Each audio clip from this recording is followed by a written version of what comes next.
Hello, curling fans, and welcome inside the Archie Browning Sports Centre here in Esquimalt, BC. John Cullen alongside two-time Scotties champion Melissa Saligo for the men's semifinal between Jason Montgomery and Jeff Richard. Should be a fantastic game, Melissa, and has to be said, we've seen it here all week long. A bit of a home ice advantage here for Jason Montgomery. Absolutely. The crowd has been awesome this week, and they have been loud. We heard them in our previous broadcast. They are yelling, they are shouting, and they are cheering on Jason and his team. Yeah, it's been absolutely fantastic here at the Archie Browning Centre, Montgomery. And then really, it feels like it has sort of propelled them to make some amazing shots. I mean, we've both watched Jason Montgomery over the years, has such good capability with the big weight, but he has made some absolutely tremendous shots this week. Oh, exactly. And he's been precise. Like you say, he can make those hit anytime, any place. But the draws and making those really important draws to the forefoot, it's been incredible. And you can just hear the crowd behind us right now and how electric it is. Yeah, absolutely fantastic. So we'll get right down to the ice. The game's about to get underway. Jeff Richard, Jason Montgomery. It's going to be a good one.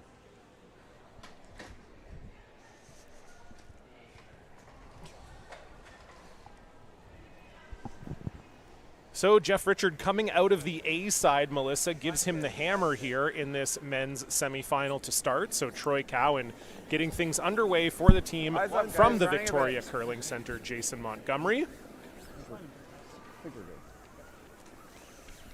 And looks like they're putting this first one in the house. We'll see if Jeff elects to hit it or not.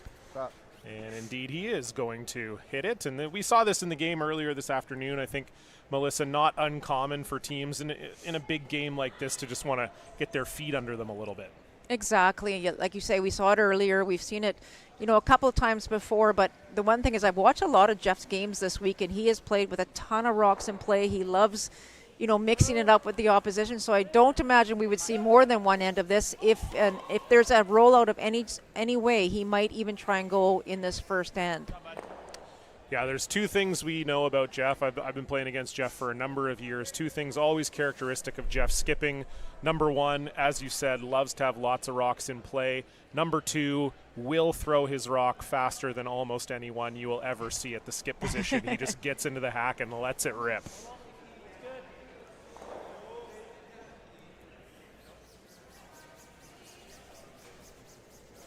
And Jeff himself specifically, but his team as well, has had such a great week. And, unfortunately this morning in the 1-2 game against Schneider just didn't come out as well as they wanted to. Came out a little bit flat. But as you said, qualified through the A, and with that they got a chance to have a practice. But, just didn't come out well this morning. So a good look there at Jason Montgomery. His team from the Victoria Curling Centre skipped obviously by him. Third is Chris Bayer. Second, Miles Craig. And lead is Troy Cowan. Like the way Jeff. And this is exactly as you predicted, Melissa. The roll out from Troy on his second stone. And now Jeff is throwing the corner guard.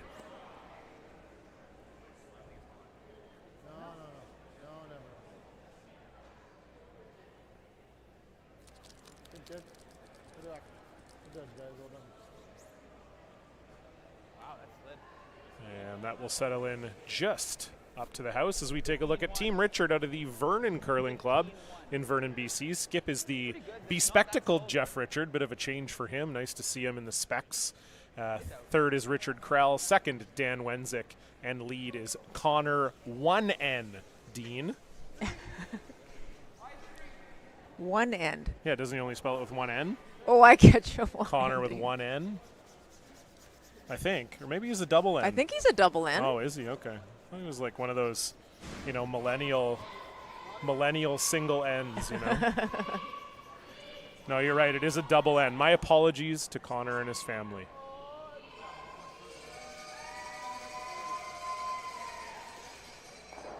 So that just bites the top 12 foot from Miles Craig, and it's going to be a hit and roll here for Daniel Wenzik, former BC junior champion and Canadian junior bronze medalist.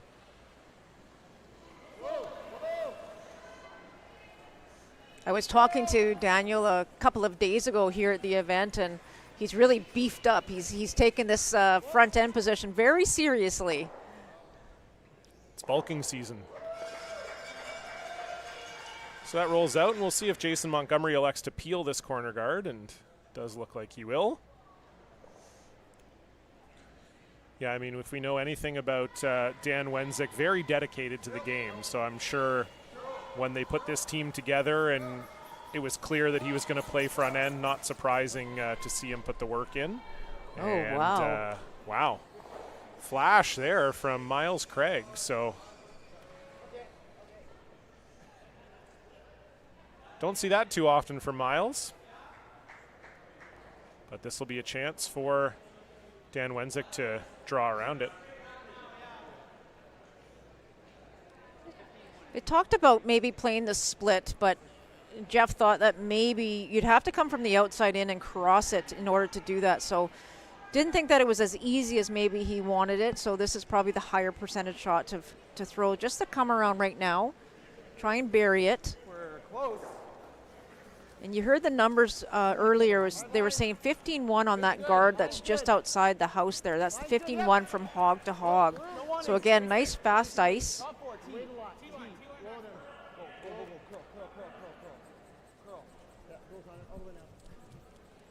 So Connor Dean trying to bring this one over. Back in BC this season is Connor Dean. He was invited to be the alternate for Landon Rooney, who won the Canadian Junior Championships out of Ontario 2 years ago. And with the new Curling Canada system, the juniors, they win and then they go to the World Juniors the following season. So Connor spent a year living in Whitby, Ontario and training with Landon and his team, and they went to the World Juniors last year, and was obviously a pretty rewarding experience for Connor. But now he's back living in the Okanagan in BC and curling with Jeff out at the Vernon Curling Club.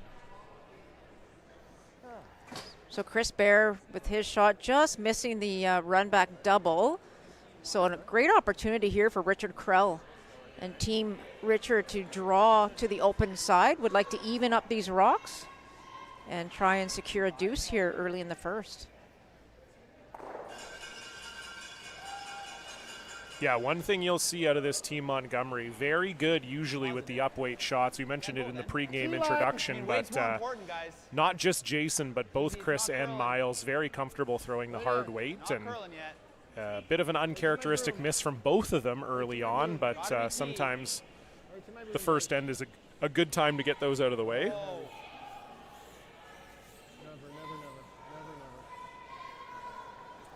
Yeah, they really wanted to stop on the tee line there, but it does slip back 12. So there might be a double chance here now for Chris on his second stone. They can also obviously play the hit and roll, but I think their first shot selection here would be the double. Yeah, this is a long double and fairly steep. It's no gimme, but it's definitely there for Chris. Go firm. Curl. Yep. Curl. Whoa.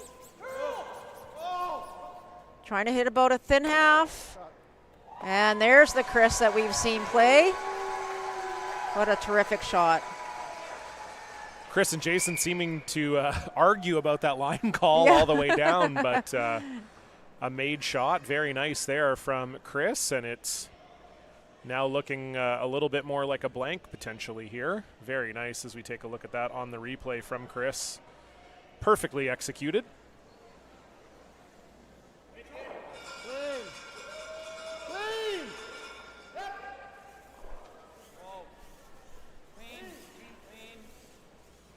Just looking for a nose hit here for Richard Krell. And right on the beak. Richard is the lone import for this Jeff Richard team. Makes his home in Canmore, Alberta by way of London, Ontario. He got his feet wet in BC last year playing with Sebastian Robillard, and they missed the playoffs, but he had an enjoyable experience in BC and got to know Jeff a little bit from playing on the BC Curling Tour. And when Jeff and Brent Pierce split up, he asked Richard to play with him, and spending his second year with us here in British Columbia.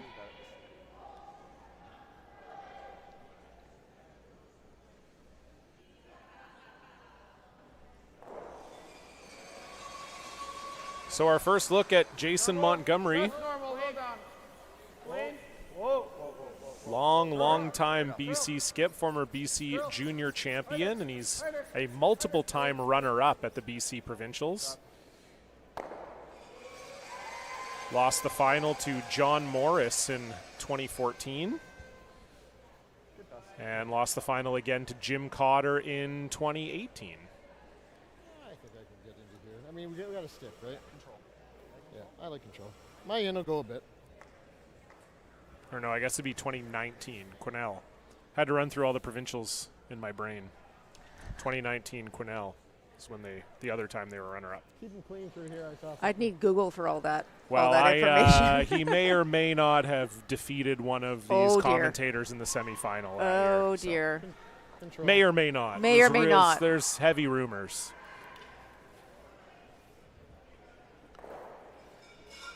Yeah, Jason Montgomery, one of those interesting teams, Melissa. We talked about it with Kristen Ryan earlier this afternoon as well. They don't play a ton on tour, usually 2, maybe 3 events a season, but they play together in the Victoria Super League, which is actually quite a competitive league, probably the best league in BC as far as depth and strength of field.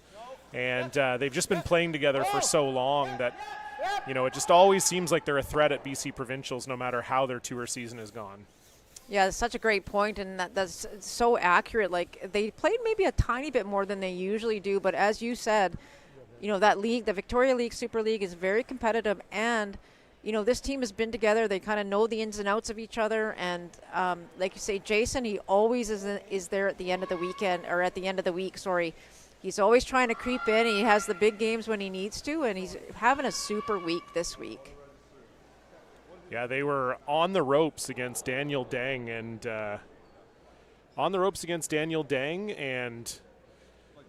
Jason made one of the nicest shots I've ever seen to get his team into an extra end, and then they stole the extra. So if he didn't make that shot, a 10-beller as it were, we wouldn't even be talking about them right now. So, yeah, definitely a big shot, big game ability from Jason Montgomery, and he'll be looking for another one here to try to get himself into his 3rd BC final. Don't want to hit this too far on the inside of it. Oh my goodness. Wow. Just good brushing. Just squeaks that out of the house.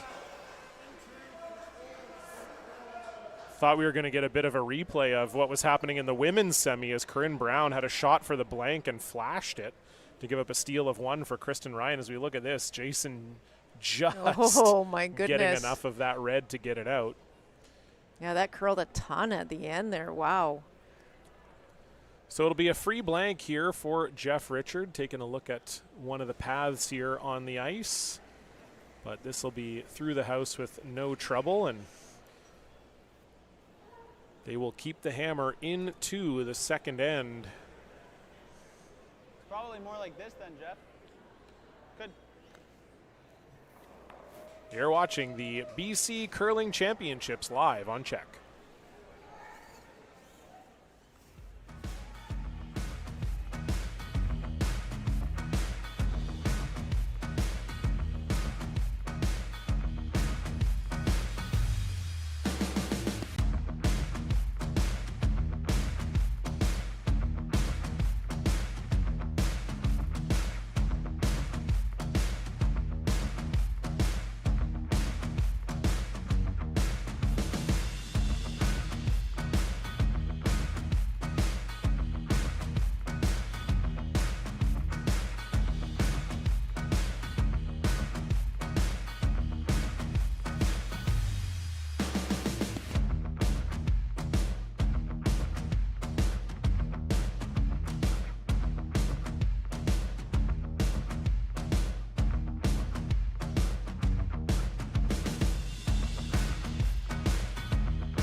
So a pretty calm first end. Looked like there might be a couple chances either way for Jeff Richard and Jason Montgomery, Melissa, but in the end, couple zeros up on the board, and Jeff Richard will keep the hammer here into the second, and Troy Cowan throwing up a guard here, so safe to say we're going to be in business. You bet. Exactly what we predicted might happen here, and this is where you're going to see all these rocks coming to the center line and potentially trying to create a lot of angles. There's some fans here. Busy here tonight. Yeah, busy here tonight, and a lot of these fans cheering for the hometown Jason Montgomery rink. They've had a lot of support here all week, as we said off the top of the show, and I'm sure a lot of support, whether you're watching on Czech or CBC Gem or on YouTube. We thank you for joining us here tonight. The winner of this men's semifinal will move on to tomorrow's final, 2 p.m. Pacific time against Catlin Schneider. They're waiting in the wings to see who will be their opponent tomorrow, looking for a second straight title for 3/4 of that team. So should be a good game no matter who comes out of this semifinal.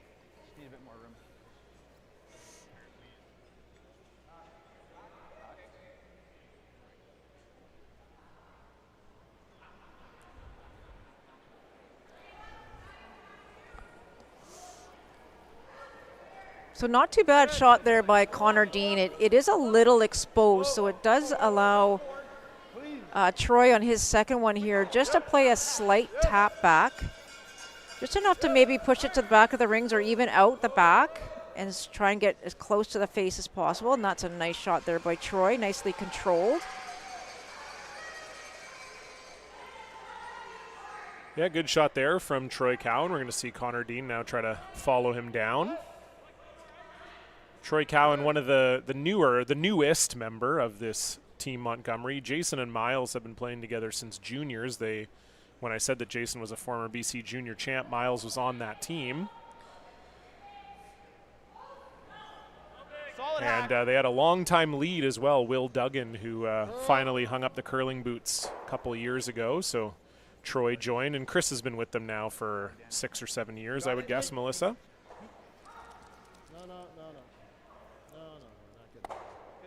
So nice shot there from Connor Dean. Yeah, really nice shot. Little BC curling trivia for you, Melissa. Do you remember who the fourth member of that junior champion team was? Jason, Miles, and Will. You remember the fourth?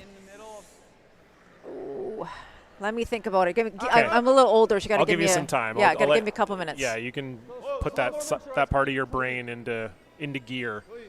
We'll see if you can get it. So Miles Craig looking to follow down as well, and these teams pretty dialed into their hack weight as that's another shot made. And this is interesting here, Melissa. Jeff choosing not to roll behind the center guard, but asking Dan Wenzik to roll this toward the wing. Yeah, really interesting actually. There's still some room and a good opportunity to hit and roll behind. I think what he's worried about, if they dead bury it behind the guard though, Jason and his team's ability will play the short run back and maybe be able to hit and stick it right in behind. So, but this one is going to roll the other way. Did over curl.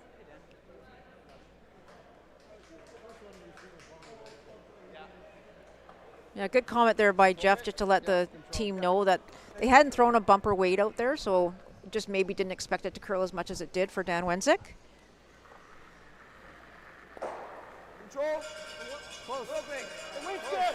So Miles Craig going to try to make this hit and roll now.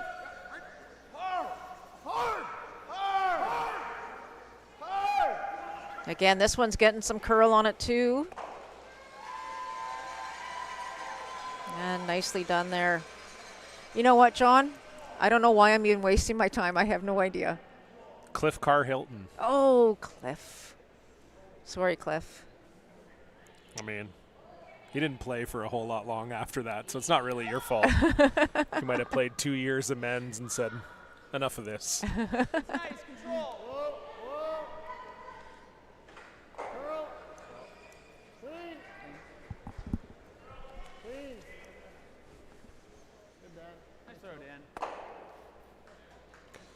So for those of you who bet on the plus 3,000 odds that Cliff Carr-Hilton would be mentioned on this broadcast, you just cashed that bet. You're welcome.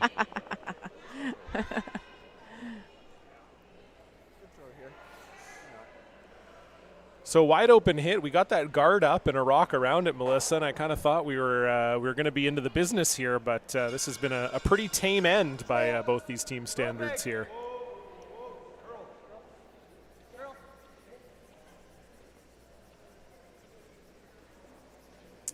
Yeah, this I don't know if this is going to make contact. Oh, there it goes, right at the end. So does Jeff Richard go behind, or does he peel? And I have a feeling he might peel it. He's trying to hit and roll to a corner guard. This is obviously something the team must have talked about, Melissa. It's kind of interesting to see them, not try to ever roll behind this center guard. And I don't even know what that sign means. It's like a broom in a tornado. I really don't know either. But, getting back to this, I wonder if it speaks to what you and I were talking about, is that the team is so good, the Montgomery team is so good at those run backs that maybe Jeff just, maybe did some research on it, the fact that he doesn't want them playing too many of those and, getting themselves out of trouble. So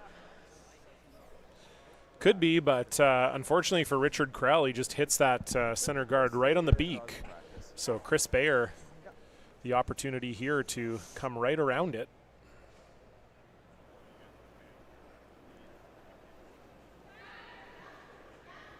Might have to go a bit. 5, 5, 6. Yep. Line's good. Yep. Yeah, line. Hard line. So Craig and Cowan on this almost right out of the hand. Looks like the line's pretty good, but does it have the speed? it's by, this looks great by Chris Baer. Great brushing, as you said, by the front end. Very nice. And there we got the let's go sign. That one I can understand. That one's easy. A nice curling rock toque as well. Love it. I don't know if that's homemade or what, but you have to be careful wearing that around curlers. They might try to throw your head. Hard, Dan. Richard trying the short run back here, but with Jeff standing up, I would imagine it hasn't been made. Just a look from the body language there. Yeah, not only not made, but didn't roll off a lot either. So it's kind of in a position where Jason Montgomery could throw up another guard if they wanted to, or come around it.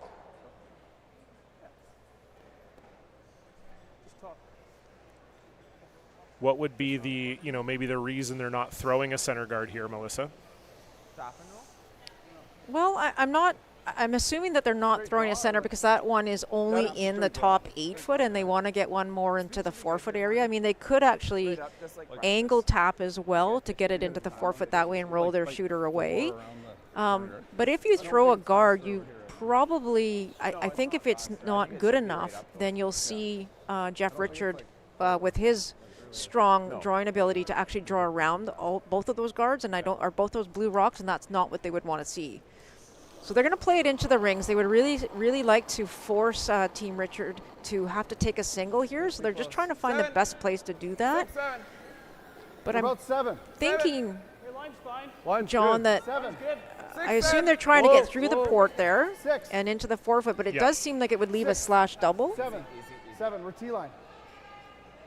Yeah, I would agree. I think Jeff will have a shot at getting rid of both of these no matter what. Okay.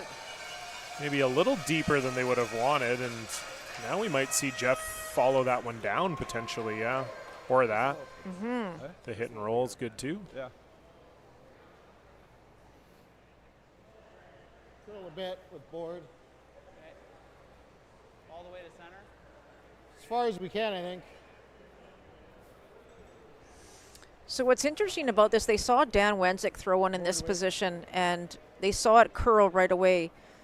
The other factor that we take into consideration here is Jeff is left-handed, so he's actually going to be throwing from the right hack. So he's going to probably see less of that blue stone than you were if you were sitting in the right hack. So just throwing a nice board weight so that the brushers have an opportunity to manage it down the sheet of ice, and hopefully get a chance to make it curl enough that it rolls to the center line. But they're on hard curl here right from the get-go. Connor Dean trying to bring this one over. Wow, my And goodness. that is not close. Wow. Yeah, they saw Dan's curl in that spot, but I do wonder if maybe that was a throwing issue or a rock issue potentially, because when Montgomery came down the same path, did not curl that much, and certainly that one didn't curl very much at all either. So this is turned into a potential steal opportunity here for Team When you let it Montgomery. go, I thought it was back 8, and then after like halfway down, I was like, maybe this is T-line. Bring it down like 5 or 6 feet, and we'll be able to manage it good. We're looking for like a 95 hole. So a little opening here for Jason Montgomery and his team.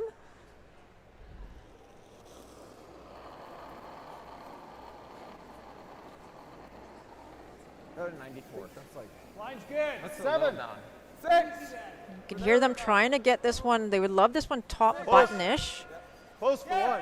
They're trying to come in behind because if Jeff ever tries to make the run, that back blue one could be still shot.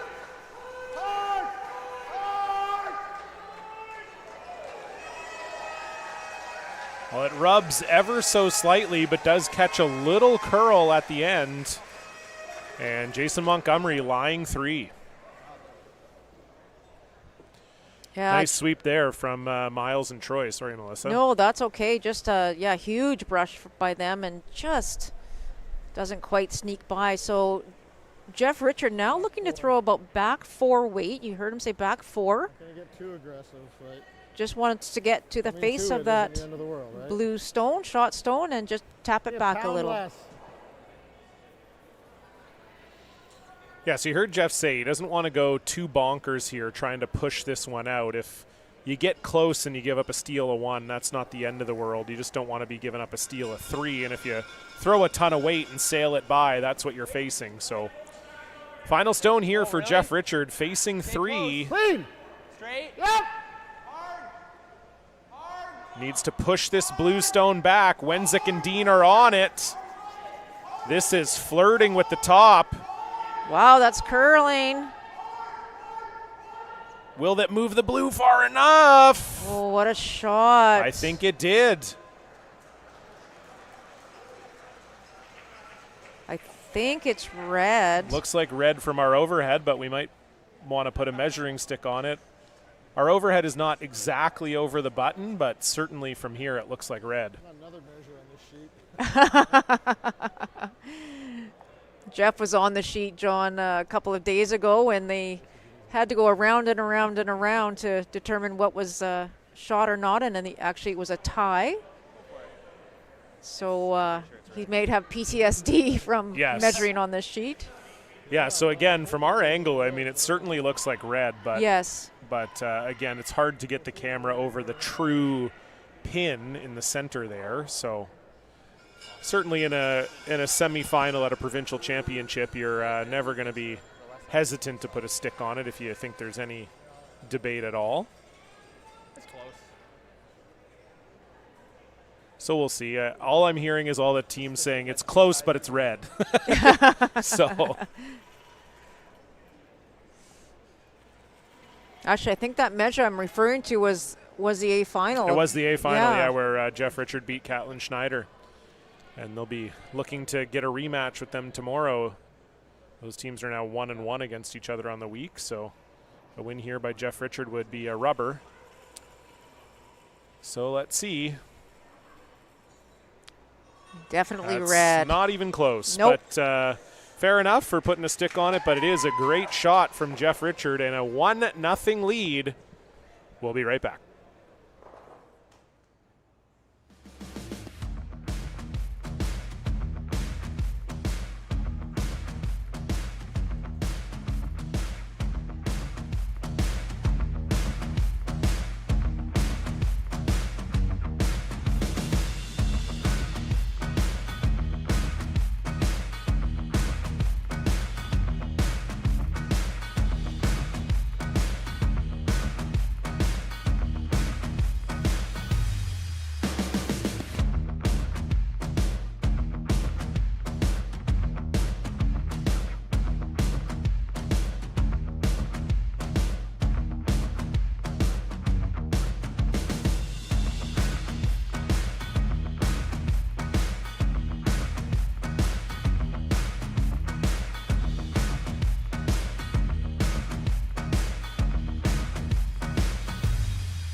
So it was looking like not too complicated of an end there for Jeff Richard. Looked like we were heading for a potential blank.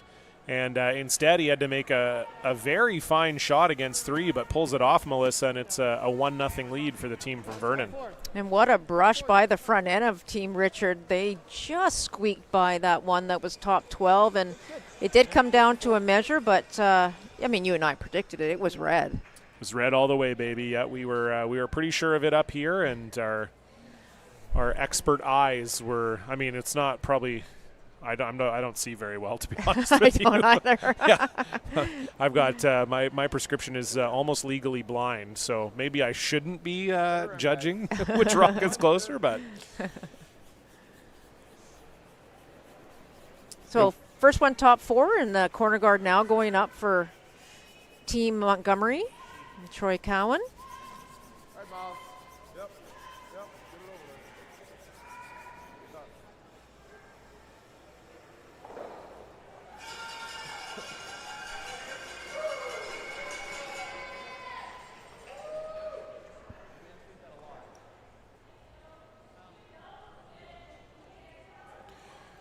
so corner guard up, no trouble there for Troy Cowan, and we'll see a center guard here from the young Connor Dean. Weight's good, Jeff. Yeah, right here. 2.5. No, not for curl. No more curl. Yeah. Yeah, this line is all we want. Oh, done. That looks pretty good by Connor. Might have just over curled by a half an inch, but it looks very good. That's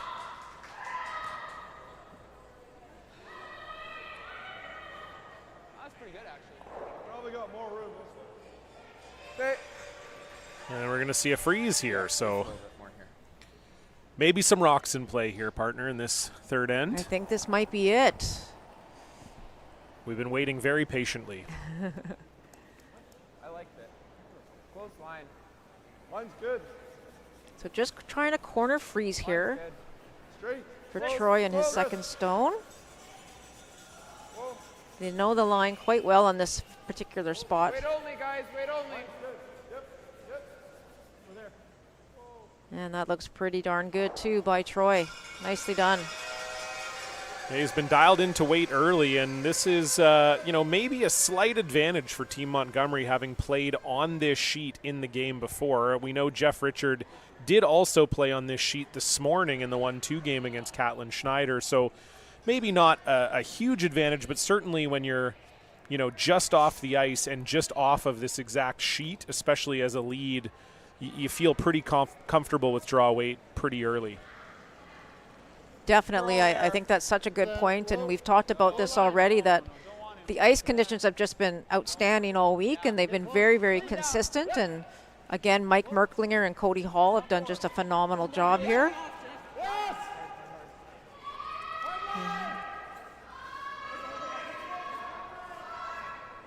Trying to hold the angle there, and just a terrific brush by Connor and Richard.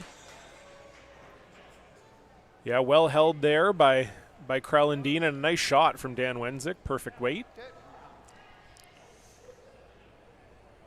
This will force a run back out of Miles Craig. Yep. Close. Carol. Close. Carol.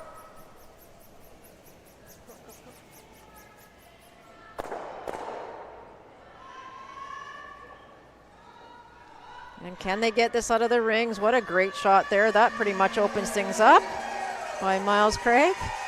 Yeah, very nice shot from Miles. So where that blue stone finished and landed at the end of that, there's another,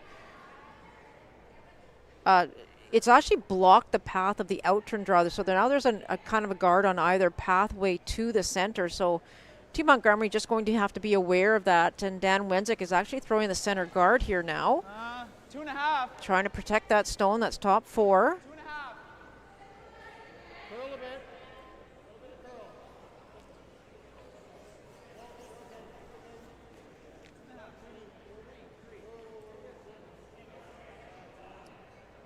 Yeah, and this one just has a little too much weight for Dan here. This one's actually coming all the way into the rings.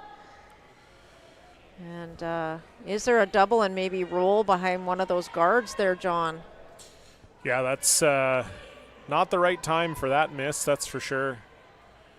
And interesting because he threw more weight than his first stone, and his first stone was supposed to be about 8 feet deeper. So tough one there for Dan. And yeah, certainly a double and roll here.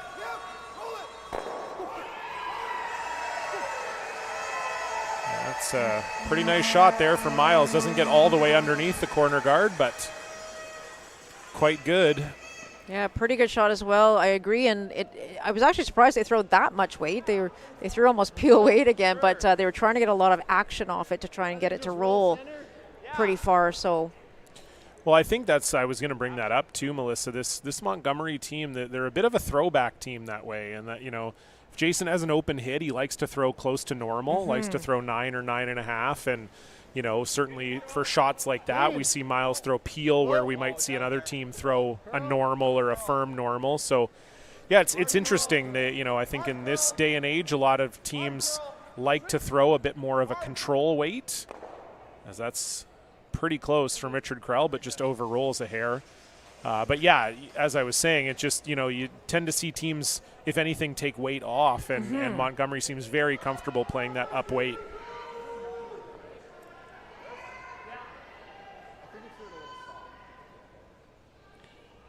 So this will be wide open for Chris Bayer, and he would love a roll inside here behind the corner guard. Yep. Yep.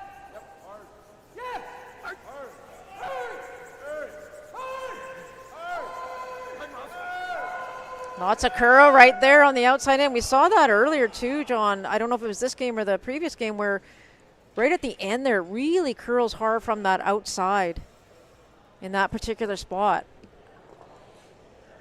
Yeah, I wonder if that was a case of just maybe they didn't get quite to the broom there because they were on it right away, and Chris was maybe signaling to Jason that he thought he was maybe a little down as well, and we know this ice is quite weight sensitive, so edge on edge here. if it was a little less weight than they were expecting, that could definitely affect how much it curled there. We threw this in one, it didn't go crazy. What's that? We threw this in the first end, it didn't do much. So just a draw now for Richard Krell and trying to set up the force here. Yeah, great opportunity here now. Maybe a little heavy, boys. Team Richard was forced in the previous end, and so they'd like to return the favor here to Team Montgomery. Roll then. Mine's got to curl a bit. Hard curl. And now trying to get it to finish here. It's got a long way to go. Weight was great. Not terrible, eh? A little heavy. Yeah. No, I know. It's nothing. Right through Mike.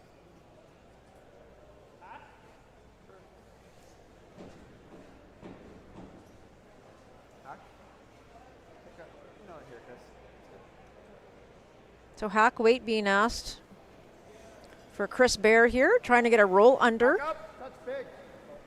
Close. Yep. Yeah.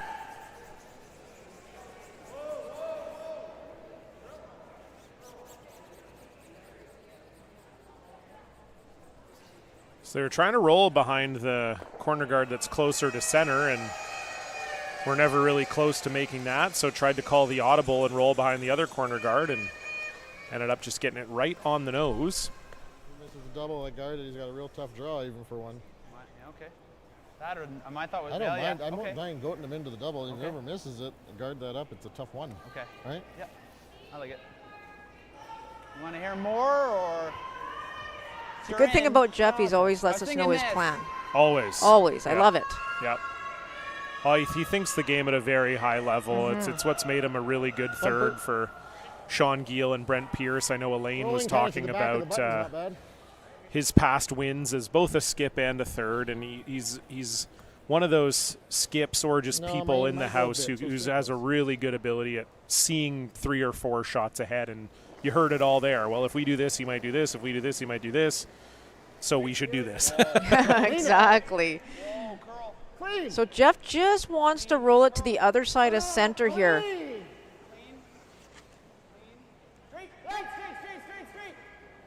Oh, and that one really took off at the end there. Yeah, we heard Dan and Richard having a conversation about that exact phenomenon there, where it just seems to be doing one thing and then it just cuts. And we even saw that there with a downweight hit. So something to keep an eye on for sure. Definitely Chris is curled in that spot too. 7? I threw 8, I guess. Yeah, and there's the comment by Richard Krell is when it went, and that's exactly what we saw. So Chris was a hair big for Hack. Yeah. Or you just throwing hack? Yeah. Okay. So hack weight again here for Jason this time. And again, really, really would like to get a roll under that blue guard. Hack, same as yours. Big hack. Same weight as yours. Yep. Girl. Whoa.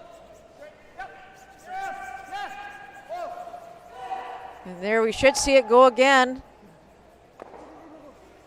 Oh, what a shot. Jason Montgomery. And enjoying the enjoying the crowd here. Your teenage years coming through. Yeah, beautiful shot there from Jason Montgomery, perfectly buried. And okay, apparently I've been told that's a broom tornado, which means good shot, I guess. So Okay. I got a text from someone who shall remain nameless, who said that's what the sign, a broom tornado. A I guess broom it's I guess tornado. it's For like sweeping? no, 'cause I think they mean like when you make a good shot, like when a skip makes a good shot, sometimes they'll like kind of do like a broom tornado up in the air. Oh, okay. So I guess that's the. I mean, look, the art on the sign is really nice. It is. It's great. A great drawing. Whether Don't or get us not wrong. whether or not we can properly decode it, maybe it speaks more to you and me than it speaks to the maker of the sign. But Well, it is Rochelle, I believe. Rochelle O'Brien. I'm sorry, Rochelle, I don't know your married name, but I do believe that's the one who has the cool rock hat. so Dan Wenzik trying to get this by here. Great sweeping, but it will come up a little late here. So now, all of a sudden, and surprisingly, it is a draw for 2 for Team Montgomery. Yeah, no broom tornado on that one for Jeff Richard, unfortunately. Just a little bit light. It over-curled on them, and this is sort of 2 ends in a row where, fair to say, the setup wasn't amazing for Jason Montgomery, but they've gotten favorable results, forcing Jeff to 1 last end, and now a draw to the 8-foot for 2 here in the third. Your last one was perfect weight, just a little tight. Yeah. Probably closer to 4. You know it.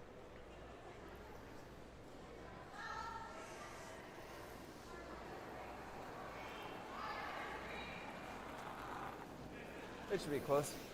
I got a 97. You can hear Miles and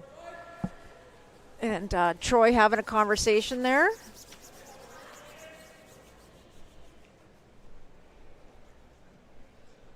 And no mistake there for Terrific Jason shot. Montgomery. So 2 up on the board for the team from right here in Victoria. Richard Krell trying, but to no avail. That'll be 2 for Montgomery in their first lead of the game. Jeff Richard will have the hammer after this.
Welcome back, curling fans. Fourth end coverage here of the BC men's semifinal. Oh, it's over curling. And we said it before the break, Melissa, but some kind of sneaky curling here from Jason Montgomery. Not that they're playing bad by any means, but just getting some misses a little late in ends from Team Richard, and they've been able to capitalize on them. Definitely, and that's happened, as you said, two ends in a row here, so very, very interesting. And now you're going to see, I'm pretty sure you're going to see Jeff throwing up the corners and trying to get that two right back.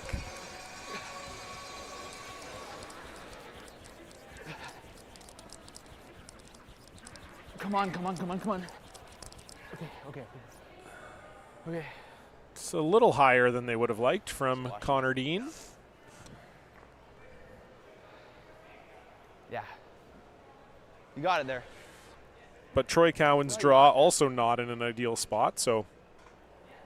No, it did over curl, so they're going to try now put this one just off the center in front of that blue stone, but it's not in the exact position that they would want it by any means. And it does open up more of that left-hand side there so that Team Richard could actually draw around their guard. But like you said, John, it's a pretty high guard.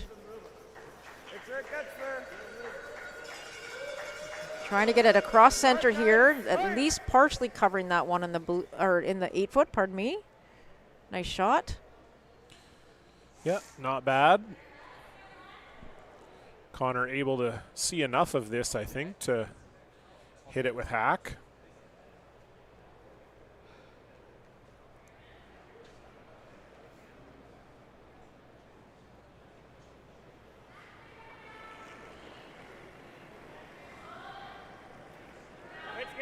Solid hack. Yep.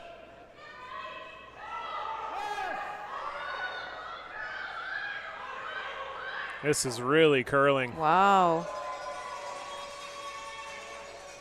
I think Jeff kind of called him on early, but I'm not sure they believed him because they.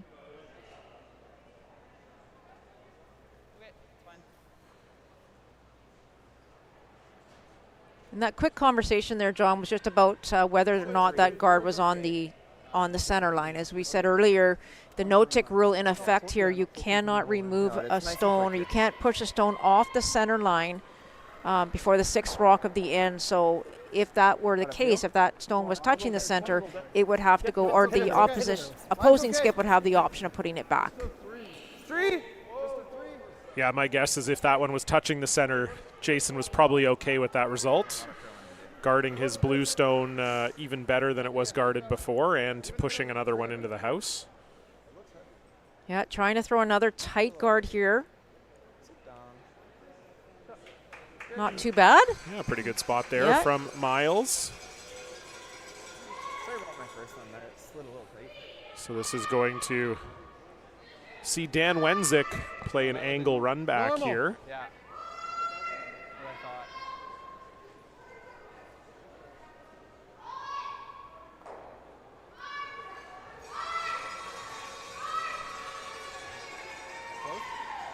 Wait's good.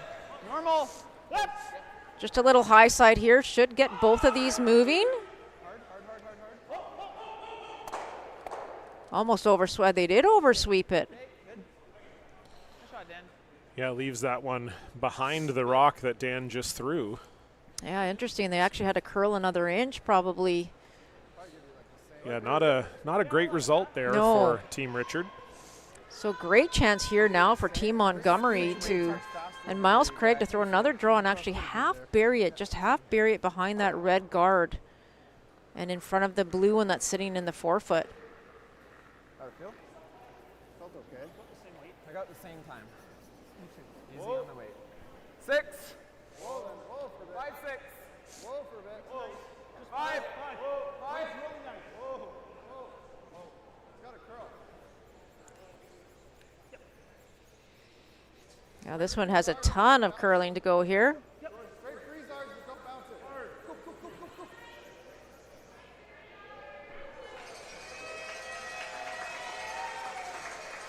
Yeah, didn't quite get the curl they would have liked there. This is a chance to just hit this one right on the nose and sit right there for Dan Wenzik.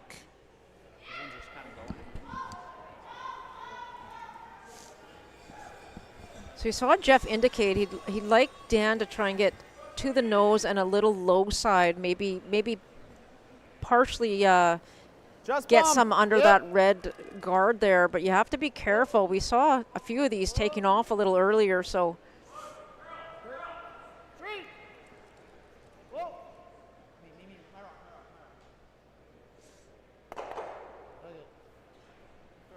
Again, not the best result there, John. It does roll the red one wide into the open, and you can hear Jeff just being a little frustrated there that they're not getting the right side of the inch, as we say. You know what?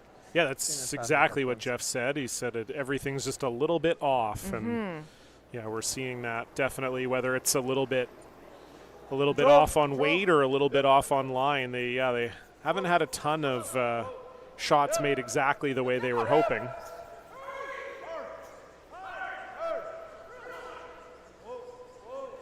Play a little roll in behind here. Oh. Again, not quite enough. Just trying to get that extra roll there so that they don't give Jeff Richard this double. Was that normal or firm? I kind of like firm. Okay. Worst case, I make the nose double, like we're going to have a draw on the next one. Do you ever like the in, or? Yeah, if you like it. I like the in. All right, firm, boys. Trying the nose hit or even just little broom side, John, might actually get the double and a tiny roll underneath that red stone. Right off. Curl.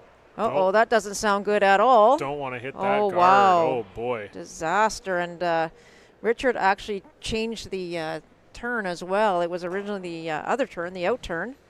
So huge mistake there by Richard Crowell.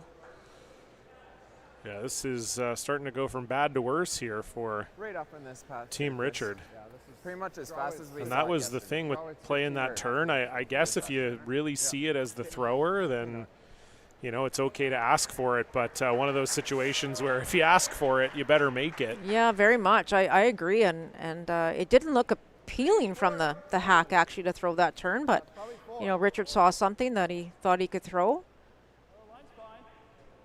So just a tight guard here now if you're Team Montgomery.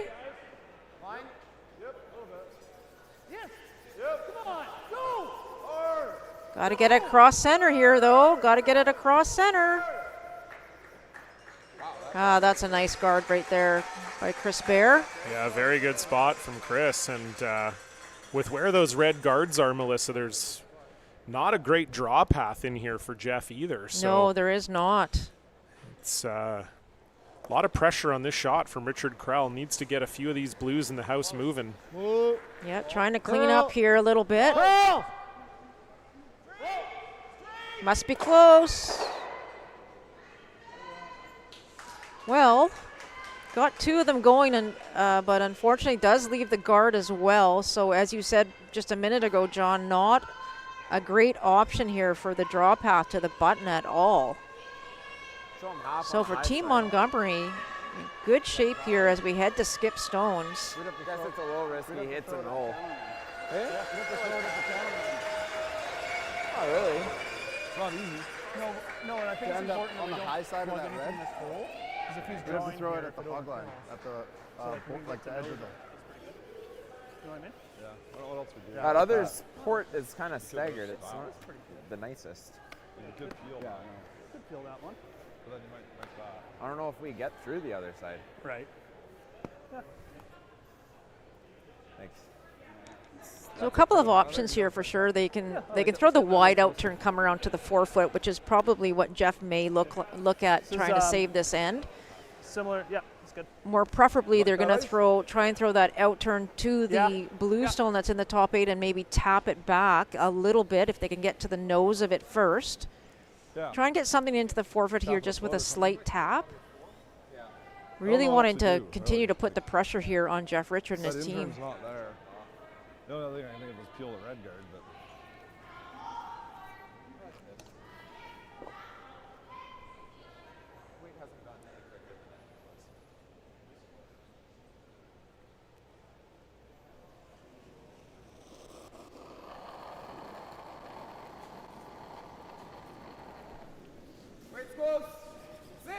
Easy. Close. Yep. Rip. Play. Yes. So first stone here for Jason Montgomery in the fourth. Trying to get this one through the hole. They are pounding this one. Get it by. Oh, what terrific brushing by Troy and Miles, and the fans are happy. Just squeezing by Wow. that center guard, and now that very same center guard is going to be run back by Jeff Richard here, and this is a crucial shot here, Melissa. You really got to get these two blues going, or you're in danger of giving up a steal here. Yeah, and I think Jeff Richard knows it as he's just eyeing his shot here. Would love to make contact with both of those blues in the rings. If for any reason he doesn't, though, John, you've got to find a way to get rid of the guard. You got the shooter. You got to get it away from that area. So it's got to be pretty close here. Oh boy! And again, just missing it by half an inch. Wow. Getting so close. But just not quite there for Jeff Richard so far, and it's Jason Montgomery lying to and throwing without hammer. Yeah, just all of a sudden, just made a change on them on the sweep there, and goes right by. So Jason and Chris now just trying to figure out the best way to get to the 4 foot here. Unless you think that makes it easier I mean, for him. that's like that's It's a bit of really effort. hard to throw the in-turn Oh, I see. draw there Like, he's if taking you're this further off. right-handed, just because of the What do you way like, that Miles? those guards I are. don't mind the guard. I just That's another option. Like, this Throw a is guard and a bit of let a him guess. draw to the 4 foot on the wide Pretty far side. out there, yeah. You're pretty much guaranteed to overcurl this way. Like, I know, yeah. Yeah, like if we throw this draw, we're like way over there.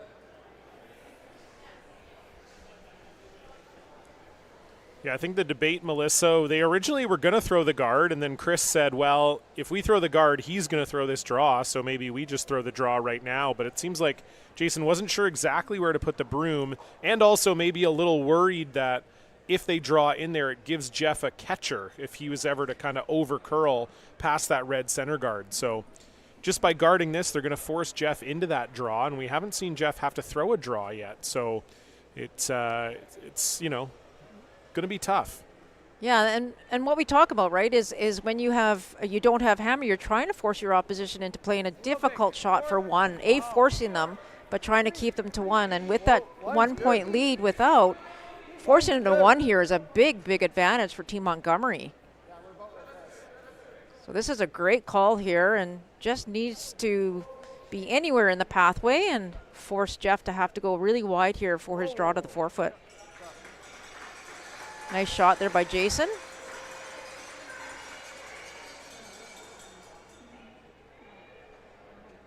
Corners were getting almost to center. Oh, you were here on the middle? Oh yeah. No, I think I need there It's probably. gonna be fresh a little bit. Wow, I gotta get by the guard. I know. Just letting you know. I mean, this isn't the end of the world, Yeah. right? Of course. Jeff made a comment earlier, a Guard is couple death. ends ago, but his intern, and that's the turn he'll be throwing here, being a lefty, and he says gonna his be pretty interns fresh then. do curl a little more. So always good to take the extra ice. That's smart. And, you know, giving up one is not the worst case scenario here by any means, John, but giving up two might be. And there is Ben. Where's Ben? Wait, Wave, Ben. That is Ben Bear, Chris Bear's son, oldest son. 6 feet? Well, you guys threw some draws out there, right? Okay, 6 feet. Okay, let's get the straight sweeper on it early. Okay, just hold the line out there. So a This lot is of talk definitely about curl. this path. This path has not been played yet this game, So and not like- Jeff threw a bit of a heavy draw in the second end, but has not had to throw a precise draw yet this game. So this is a big shot here facing two Jason Montgomery stones. Final stone here for Jeff Richard. Hard line. Hard line. Wow, you don't want to hear hard line right line. out of the hand, that's for Hard sure, John. line. Gotta go. Hard line. Dan Wenzik on this early, and this looks light, and Wow. it looks like it's all over the top. Not even close. Wow. That's exactly as Jason Montgomery predicted. A very tough draw out in the wings. Never even got close. A huge steal of 2 for Jason Montgomery. We'll see if Jeff Richard can claw his way back in this.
Welcome back, curling fans, to beautiful Victoria, British Columbia, the township of Esquimalt, home of the 2024 BC Curling Championships. Jason Montgomery now leading 4-1, Melissa, after a huge steal of 2. And what an end by Team Montgomery. They just, they were putting their rocks in the right places, and that glass call by Jason, just a smart play by trying to avoid that wide outturn draw and just forcing his opposition to do it. And, Jeff indicated this earlier in that end, is that things just aren't going their way. They're just missing by the inch. But, Richard and the front end kind of got together in between ends there and had a good conversation. And they said, this isn't over by any means here. We just need to get 2 and get back in this game. Yeah, definitely a lot of curling still to be played here, and there is other curling being played here as well. The women's semifinal between Kristen Ryan and Corinne Brown has been a back-and-forth battle. Kristen Ryan had an open draw for 2 with her last in the 4th. Unfortunately, came a little bit heavy, so that one is tied 2-2. Corinne Brown with the hammer. They're playing the 5th.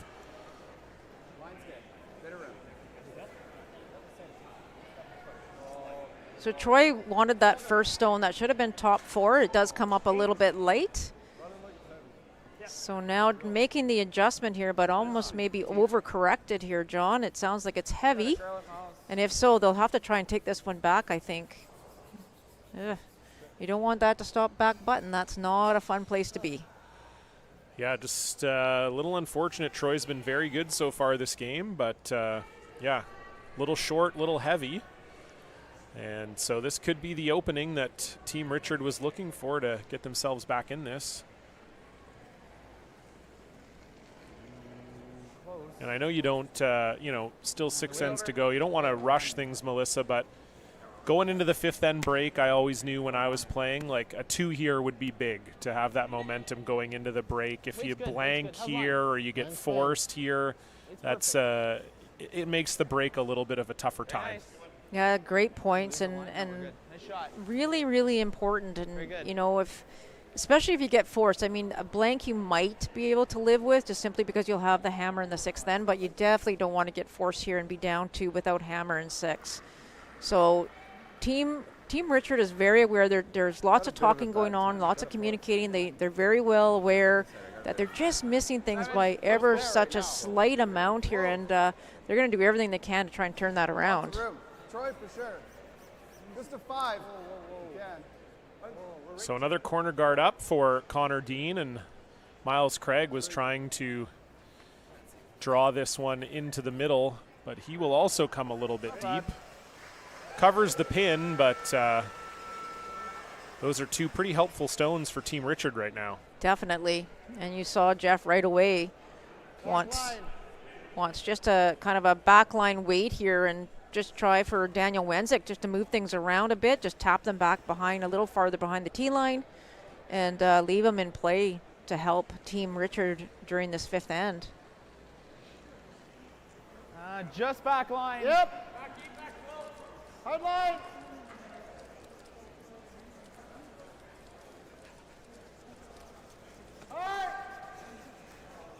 Trying to get it by here. The line looks pretty darn good. And that looks like a nice shot there by Dan. Excellent shot. Very nice from the second, Dan Wenzik. Probably been the most consistent player for this team, Richard, here so far tonight. You want to try and make the double? Okay, probably this turn then. Yeah. You like this, Chris?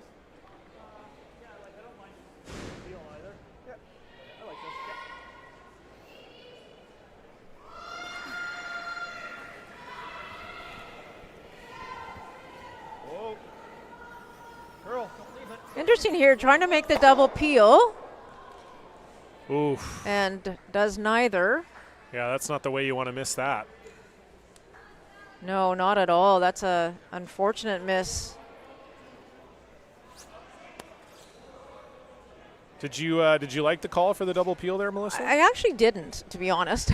I just That's why I asked. I was just thinking that again, if you're Team Montgomery, I know there's 2 corner guards there, and scoreboard says and theory says that you should be maybe peeling those corner guards, and I wouldn't have mind if they actually froze right on top of that redstone that was just thrown by Team Richard. We're all there. And then the scoring area is so small. How does Team Richard get 2? They're going to have to start moving things around. So thanks for asking. I do appreciate it. You're welcome. I'm always wondering what's going on in there. And this does not look light. Oh,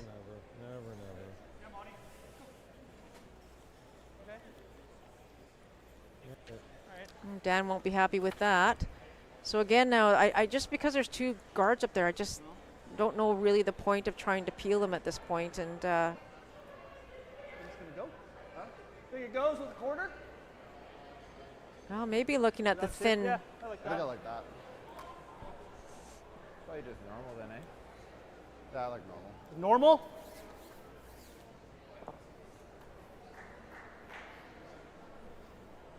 Normal weight We're here just playing. rolling in, right? Yes. Just roll? Okay. Yeah, so there's a question there by Chris Baer just before he throws, just a hit and roll in. Just that's why they're throwing normal weight here. Whoa, yep. Whoa. Would love to keep the shooter in play. And this has a lot of curling. Is there a thin option here?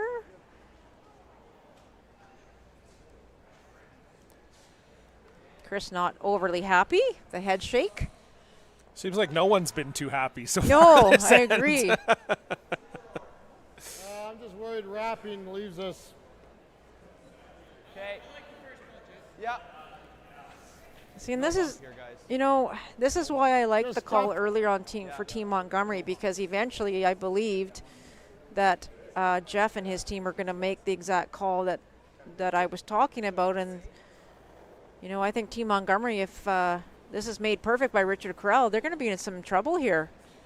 Yeah, it certainly brings 3 into play Yeah, potentially. Absolutely. Absolutely. You gotta wait on this line.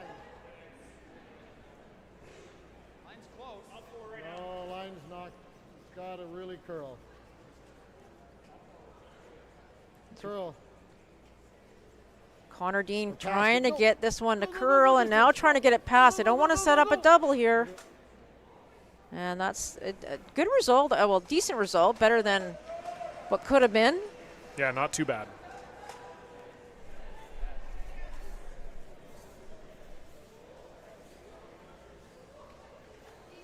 Could throw it hard. If you just clip the red, you Yeah. probably make the double. But I'm You worried about probably that one spin up jamming and on over to back the one. corner. And if you just miss it, you definitely. We're throwing peel at it? What? Try and do this? Yeah. Well, like try and nose it, but if it curls the hair, then we at least get something out of it. Just hate to throw normal and hit the red, because then it doesn't go out. Well, if you throw peel, you're killing that pretty easily. Just nose in. I think you're trying to nose it. Yeah. Okay. What kind of weight? Normal or control, whatever you want. Normal or control? What do you feel like? Troy, do you want this one? Sure. So So just, sorry, I was just going to ask you, just trying to get rid of this one that Richard Krell just threw. Yeah, they were kind of thinking maybe throwing peel and seeing if they could thin the top red and maybe get lucky and double the 2 reds off. But that's such a difficult shot. With a 3-point lead, I don't think there's too much you want to mess around with here.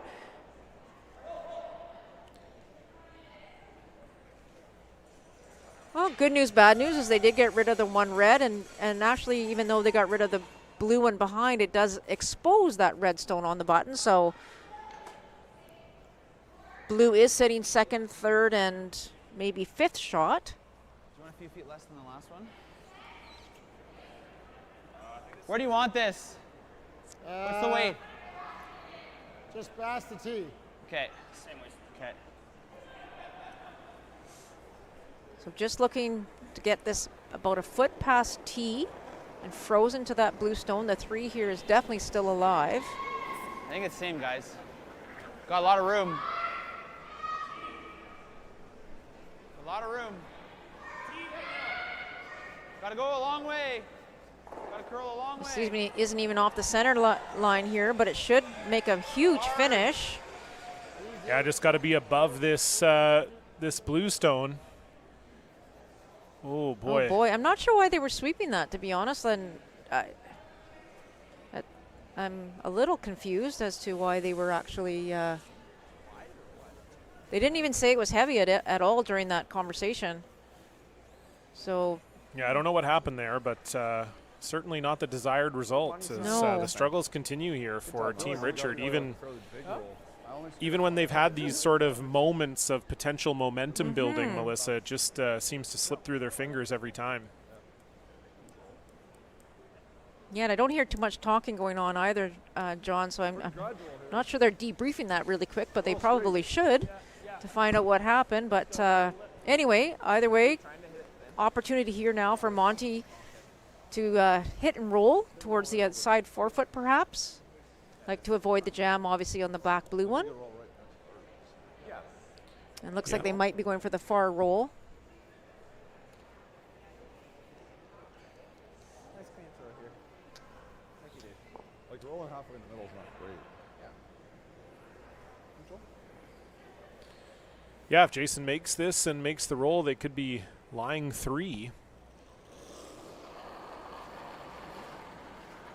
Control up. Control. Line's good. Yep.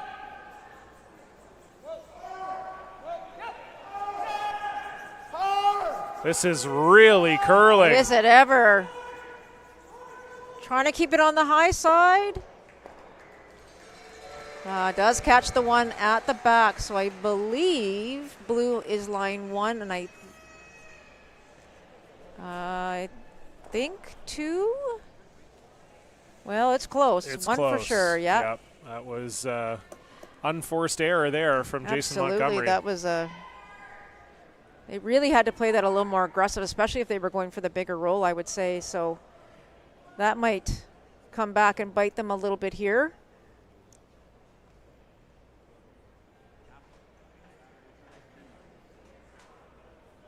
Bumper. Yeah. Well, just control too much. Control can go over the top. Bumper probably can't. Okay. I mean, even if you roll into here, it's probably not that bad, right? Just don't want to be here. Good I mean, bump. it'd be more, yeah. Good Okay. bumper. Yep. Oh, I said.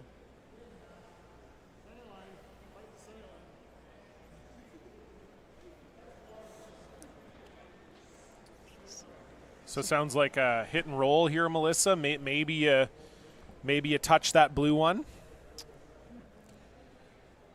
Yeah, so there's the answer there that they also think that Team Montgomery is lying 2nd. So if they could just hit a thin half, as Jeff says, get rid of shot stone and just enough to push it. They don't want to throw any more weight than bumper because they don't want it to go over top of that blue stone. So big shot here for Jeff Richard. Trying to find his way back into this game. Dan Wenzik trying to hold it. Like that. Oh, and I believe it is shot stone. Yeah, looks like it just stopped in time. It's really close. really close to perfect, but might be shot still. You can tell Richard's trying to convince him. Yeah, it's Jeff, really, it's a good one. Trust me here. And because they just tick that blue stone, there is a chance they're lying too here. You can see like a quarter of the red. Quarter of this? Yeah, That's pretty high. But maybe a little bit less, but. Got time if you want to go down there. on this side. It's a high guard. You can see it from there. I agree with Richard. I think it's a good shot as well, a good result.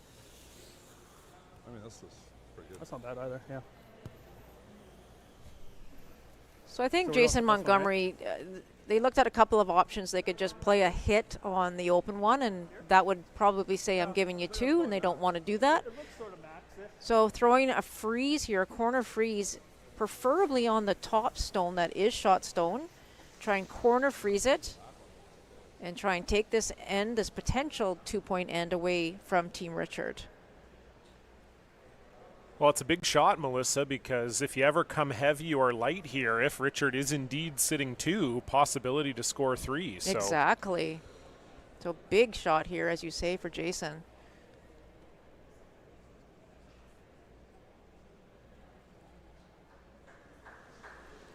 So last rock here for Jason Montgomery in the 5th end, leading 4-1 and trying to preserve that lead here. Whoa! Whoa! Whoa!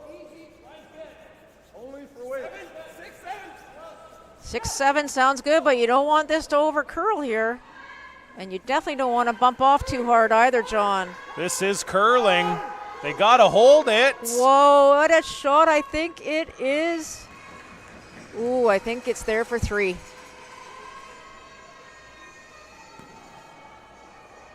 I don't know. They needed to take that right on top. They needed to glue it on that redstone. Yeah, with the line it was on, if they tried to do that, it might have over curled. right? So tricky. Yeah. This is not an easy shot for Jeff, though. Back line. He's got to throw backline-ish weight Mine, and well, mine was almost back. just try to move that stone that Jason just threw. Yeah. And it would be for a crooked number. Whether that number's 2 or 3 remains to be seen. Like they can carve it for you at the end, right? So backline weight Yeah, here, really Jeff back Richard. Yeah. That was 15. Huge opportunity Back 12. here for Team Just gotta Richard move it right now. sideways. Yeah, just really we got to touch it 3 inches. Yeah, looks like it's sliding good. Yeah.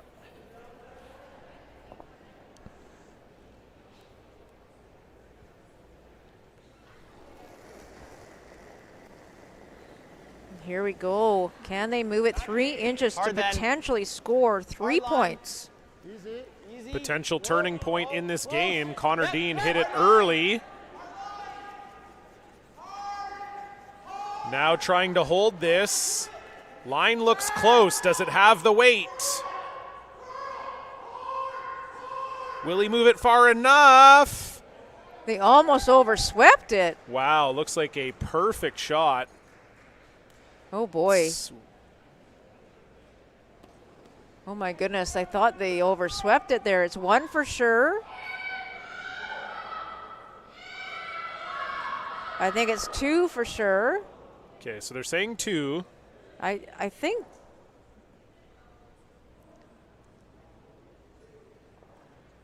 I think it is only 2 myself, but.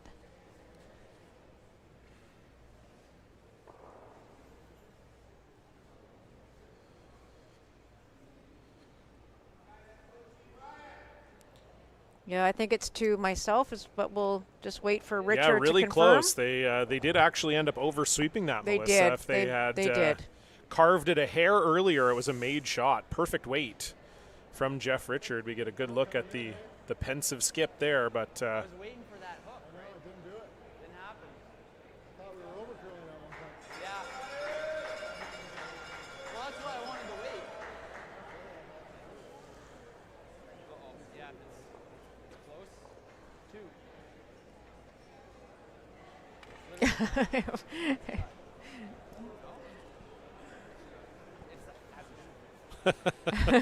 Yeah, no, it's only a blank if the tie is to determine who scored. If you've already decided a team has scored 2, then a tie means the team scores 2. So don't have to worry about. You won't lose your points. Yeah, you don't lose your points. You know, I know Richard had a bit of a traumatizing incident He earlier most this certainly week. did, But, absolutely. Yeah, we'll take a look here. The officials once again out to have a measure. It wasn't particularly close last time. We'll see how it is. Again, it seemed like the teams all agreeing that it's blue, but might as well put a measuring stick on it. So Definitely. we'll take a look here.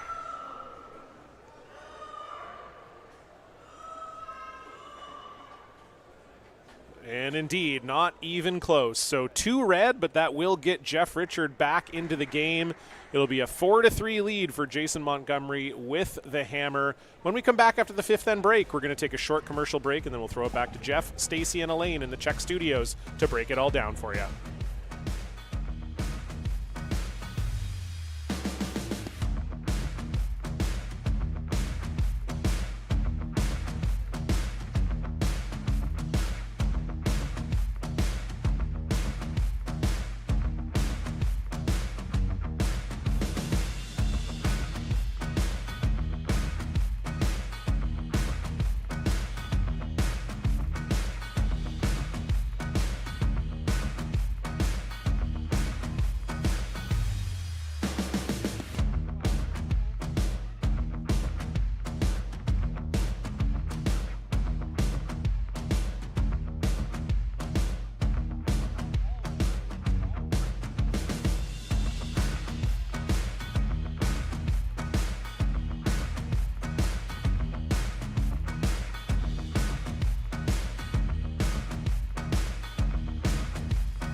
All right, I'm pleased to be joined by the CEO of Curl BC, Scott Braley. And Scott, it's been a fantastic provincial championships so far. Can you tell us about the importance of this tournament as far as, curling in BC goes? Well, thanks, John. This is the pinnacle of BC curling championships each season, and the winners go on to play in the Brier and the Scotties, so it's a very big deal. For the younger competitive teams, it's a chance to play on arena ice against some very experienced players, so it's great developmentally. Yeah, it's been a fantastic championship here this week, and I think we'd be remiss not to talk about the crowd here and the greater Victoria area, the Archie Browning Sports Centre supporting this championship. What can you tell me about how this community has embraced these provincial championships? Yeah, a big thank you to Victoria Curling Club and Esquimalt Curling Club for coming together to co-host this with over 150 volunteers. It's a big project which has over a $200,000 economic impact on the local community. So it was great for them to take it on. It's months of work and a lot of hard work the last 7 days. Also to thank the Greater Victoria Sport Tourism Commission along with the Township of Esquimalt for providing us with access to the Archie Browning Sports Centre. It's a great venue for curling. It shows up really well here, so we're very pleased to be here. Yeah, it's been absolutely fantastic, no doubt about that. And I know a lot of curlers around BC are watching this at home. What message do you have for them as they're tuning into this men's semifinal here tonight?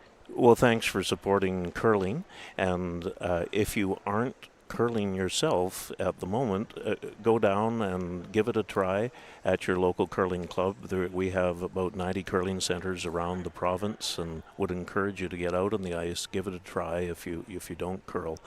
And if you are in the Greater Victoria area, come on down to Esquimalt tomorrow and watch the finals live. Yeah, it's been an absolutely fantastic championship. Thank you so much, Scott, for joining us. I'm looking forward to the second half of this game. I know you are too. Yes, and thanks to you and Melissa for doing a great job with the commentary. Hey, pleasure's all mine. We'll be back right after this.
Well, hello, curling fans, and welcome back. Continuing coverage of the BC men's curling semifinals here from the Archie Browning Sports Centre in Esquimalt, British Columbia. John Cullen alongside Melissa Saligo for this fantastic game here between Jeff Richard and Jason Montgomery. And Melissa, a bit of an up and down first half for both teams, but I think safe to say up one with Hammer. Jason Montgomery feeling pretty confident right now.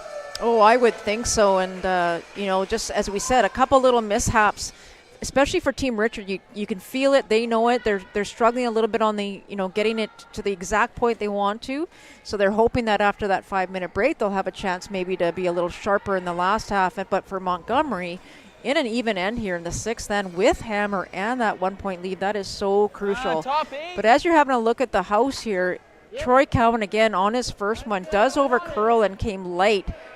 Gave Team Richard the opportunity to throw that perfect center guard. And then Troy on his second does make that come around. So freeze opportunity here now for Connor Dean.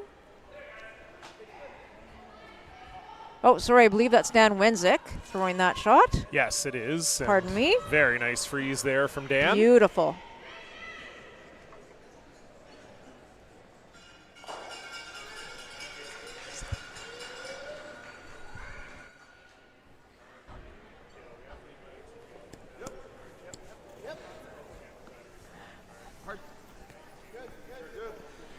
Our appeal attempt here. No mistake there made by Miles Craig. Yeah, I wouldn't be surprised if they were maybe trying to run that one in, actually. Just knowing Miles' propensity for the big weight. But makes the peel nevertheless, and Dan Wenzik will try to replace that guard. And we are in the 6th end of our women's semifinal as well, and it was Corinne Brown with a big 3-ball in the 5th end. So they now lead Kristen Ryan 5-2. The winner of that game will face Clancy Grandy, undefeated so far through this event in tomorrow's women's final. We'll have the women's final for you tomorrow morning at 9 a.m. local, that's Pacific time, and the men's final will go at 2 p.m. Pacific. Both of those will be on Check and CBC Gem, as this game is as well, and we hope you'll join us tomorrow for the thrilling conclusion to what's been an excellent BC Provincial Championships. So they didn't talk about the run back here, so I think they're just doing the straight peel one more time. But you can hear Richard and Jeff talking about maybe throwing up one more guard here before they make a move.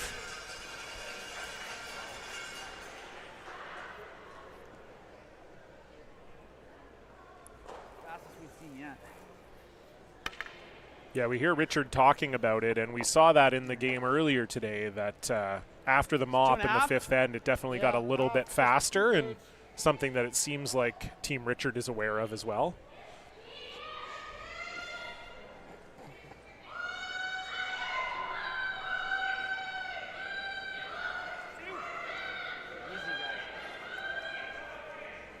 Hold on. Need to curl this one. Still way out Really there. gotta curl this one, guys. Still way out there. Yeah, you can hear Jeff. This one needs to curl a ton here. Hard curl. The front end got on it quite early, actually, and I'm not sure if they killed the line, but that did not get anywhere near the target.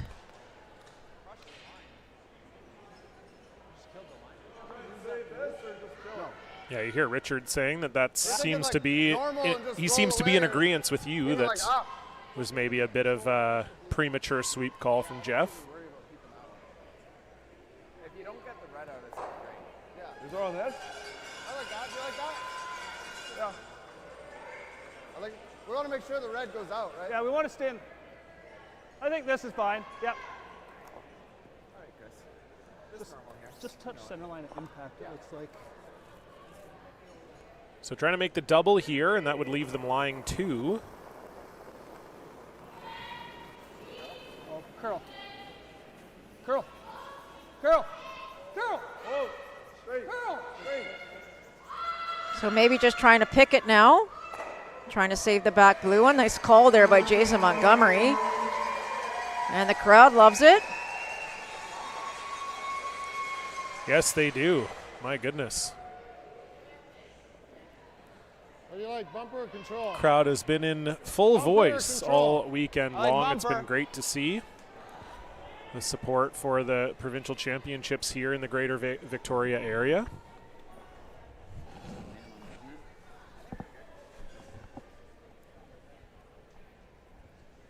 Now we talked about it. Geez, I don't remember if it was the first game together or earlier in this game, but talking about the sensitivity of weight and sweeping when you're on this ice surface. So you have to be very careful. So again, team Richard just talking about killing the line. You can't go on it too early if you're not close. And there's a comment from Jeff as well. Maybe not finishing quite as much as it used to either. So. And Richard Krell just continues to be frustrated, just not getting an opportunity to figure it out here. And there's maybe an answer there, John, just talking about hitting it hard early again, and might have to get that front end maybe not to do that.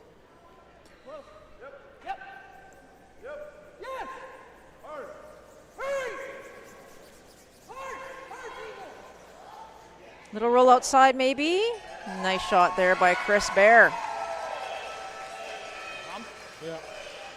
Yeah, we've heard from a few of the players. I think usually on arena ice, as a sweeper, you do want to get on it a little bit early because it's almost always going to finish to the middle And from what we've been hearing from the players, it doesn't quite, it's curling quite a bit, but it just doesn't have quite that big swoop that arena ice sometimes will have. And I think, you know, for Connor and Dan, two players that have played on arena ice before, maybe that's just a little bit ingrained in them of, you know, it's, you're not going to hurt it if you hit it early. Right. And they're maybe learning here that they just have to be a little bit more patient with it. Close. Yep. Whoa then, whoa. Close, yep.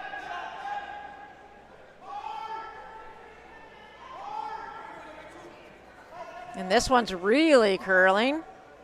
Wow. Yeah, you can just feel the frustration out there for poor Jeff and his team here. Just cannot buy a good shot at the moment. He's just going to go and do that. Over Barry, yeah. Over there. Here. So great chance here for Jason Montgomery and his team Like that. to You feel this is the exact same draw. bury one around that corner guard and lie two. Like, I don't think you Again, want with to the be back hammer here No, in yeah, 6. I agree.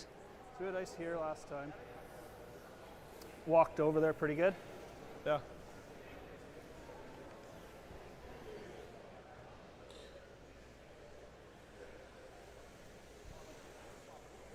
Like top 8, like over Barry.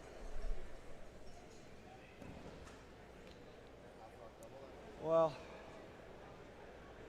probably. Is he going to play it? I guess he'd have to.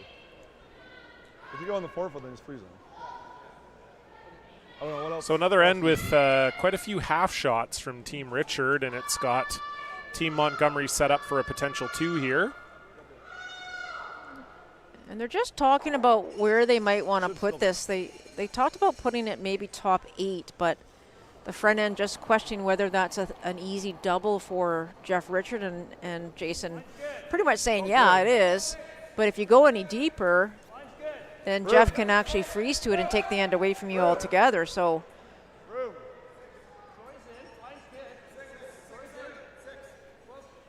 six is about top 4 foot. You don't want to go too deep here. Ooh, little deeper than they wanted, that is for sure. Yeah, if Jeff can make the freeze here, then it's going to be a tough shot for one. For Monty, might have to play a tap even. There's not an obvious draw path if this corner freeze is made perfectly. There wouldn't be enough room for Jason to freeze on top of it, and the draw would be pretty tough given how tight that blue one is to the ring. So definitely a bit of a window here for Jeff. The only thing here, Melissa, is if you ever come a little bit heavy here and click off it, it's a 3. So definitely, yeah. So, and I'm actually surprised, in all honesty, why, maybe the front end of Team Montgomery didn't actually, once they knew it was T-line weight, just take it back another foot or so, try and make some room in that scoring area. But we'll see what Jeff has here.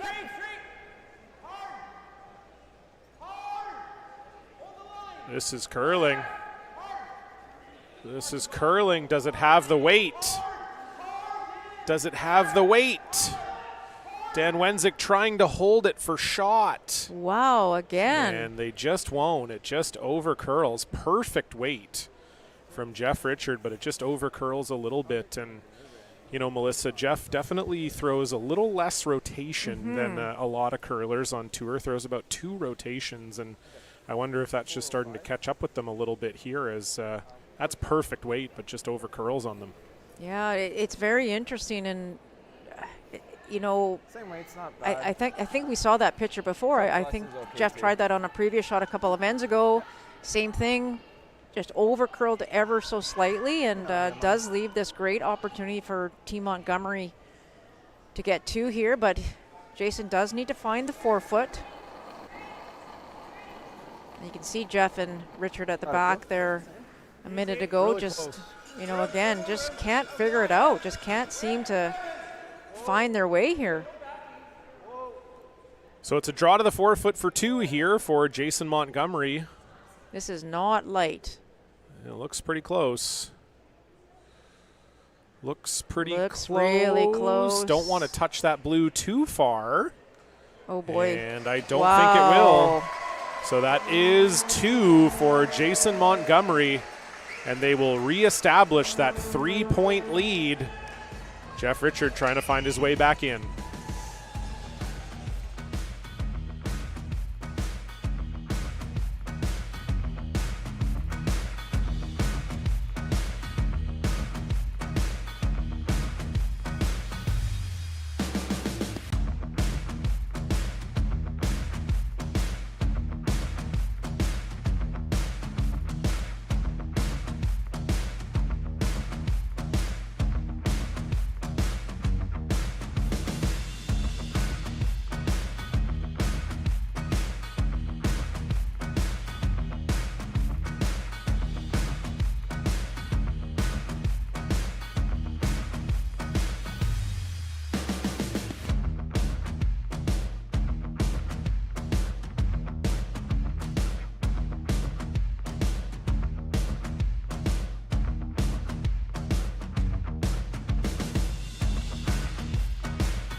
So, Melissa, it's been one of those games where it just kind of feels like the opportunities are falling into Jason Montgomery's lap, and he's been right there to take all of them. Another 2. Jeff Richard worked so hard for that 2 in the 5th, and Jason ends up with a pretty simple 2 in the end in 6. Yeah, it doesn't seem fair, when you look at it, but a great shot there by Troy. Just a good look at Troy Cowan and his first. Again, we talked about Jeff and the team, and Jeff being one of the smartest skips I think we've seen. And they're just, it's hard to say whether they're getting tricked by the ice or the weight or a combination of the both, but they are so close, yet their shots are not even showing that, you miss a shot, it looks like you've missed by 10 feet versus even, an inch, right? It's a big difference. So it's got to be frustrating for Team Richard, but knowing Jeff as I do, I know he's going to keep on fighting here and try to get another deuce back. They almost had 3 2 ends ago, and so you can imagine that they're going to try and throw everything they can at Team Montgomery this end. Yeah, it's been a well-played game for Team Montgomery, and as you said, just a little bit on the wrong side of the inch all night here for Jeff Richard. So we'll see, starting to get to that time of the game where you feel like you're running out of time a little bit, but it's only a 3-point lead, so we'll see what Team Richard can do here. The corner guard up from Connor Dean, and Troy Cowan's going to draw this one into the middle.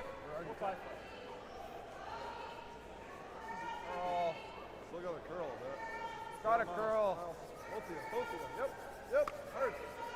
That one took a while to curl, but does end up in a pretty darn good position for Troy.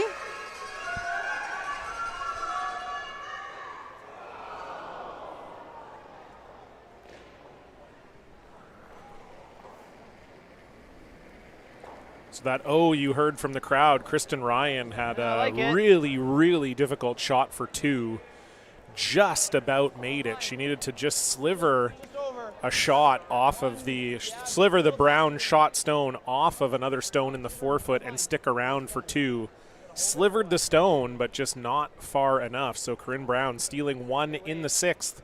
They now lead 6-2. A potential rematch with Clancy Grandy looming.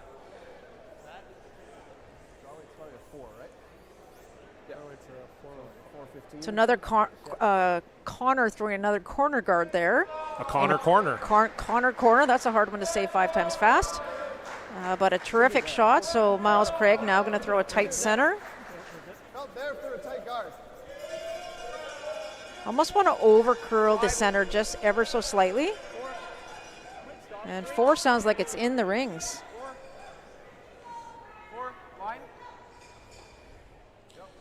Yeah, a little heavier than they were expecting, I think, here.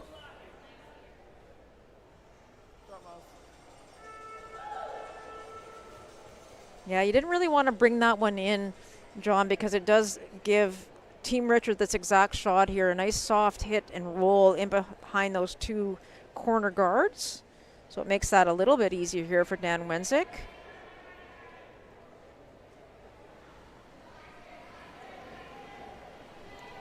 Good bump. A little solid. Whoa. Something under it. Close. Curl. Straight. Whoa. Straight. Really close here for Dan. Okay. Pretty good shot. Didn't remove any of the blues, but did roll into a not bad position. It's makes it more difficult to get rid of just because of those two blue ones that are kind of looming behind it. But I think they were playing the straight hit and roll, and all of a sudden it just overcurled again at the end. Yeah, they had Connor Dean on it for curl, for sweeping it, and it just overcurled on them a little bit at the end, just to hit it maybe a little too hard. Miles trying to punch this one through the hole here. A couple jam potentials. And he does jam on one of them and actually takes out two of his own. Gets the one in the 12-foot. That's not ideal, but not terrible either. Get rid of the shot stone was really the main mission there.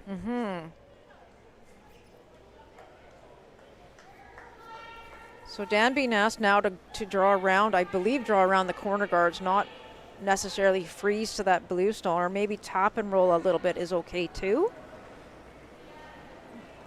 Great opportunity here now to start to try and use those corners. Line's good. Top 8. Top 14. Gotta curl a bit. T-line. T. T-line at least, Jeff. Line's good. T. Heavy. Curl. Real heavy. Heavy. Curl it. Little tick and roll here would work well. Okay. Yeah, it's not too bad. Not too bad at all. I like that Richard Krell's broom sounds like it has a little man trapped in Yeah. it that's like grunting every time he sweeps. No. Yeah, that's an excellent result there. Yep. Now it looks like maybe from the hack you could see, I don't know, maybe a quarter of that red stone. Chris Yeah, it's looking not super open, that's for sure. No, yeah. So Chris, I think, just looking maybe to throw a hack weight here, but again, really waiting for that late finish, that late curl.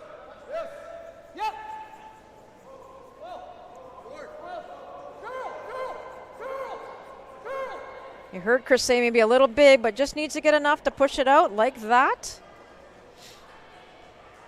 Very nice from Chris. Definitely a little heavier than Jason had asked for, but curled enough at the end, so no harm, no foul. Okay. Top 8's fine, but Well, I'm asking what weight? yeah, one rock above the tee. Okay. Okay, yeah. So top 4. So just a straight draw here for Richard Krell. Trying to lie second shot here.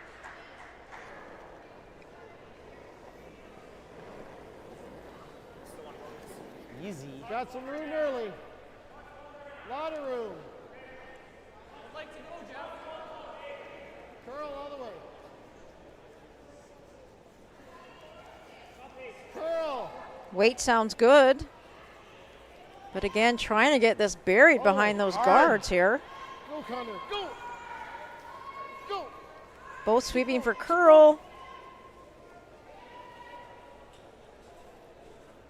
So just a little deeper than they wanted. They wanted that kind of in the top 8 and a little bit more around the guard. I think Chris will have a similar shot, similar look as his last shot. Well, you can throw the same if you want. Yeah, I like that weight. Yeah. Yeah, and I think they knew it was a little bit heavy, but simply because they were trying to get it to curl so much, they had to go on it for that specific reason, which dragged it a little bit farther than they were hoping for. So, Whoa. Clean. Yep. Whoa.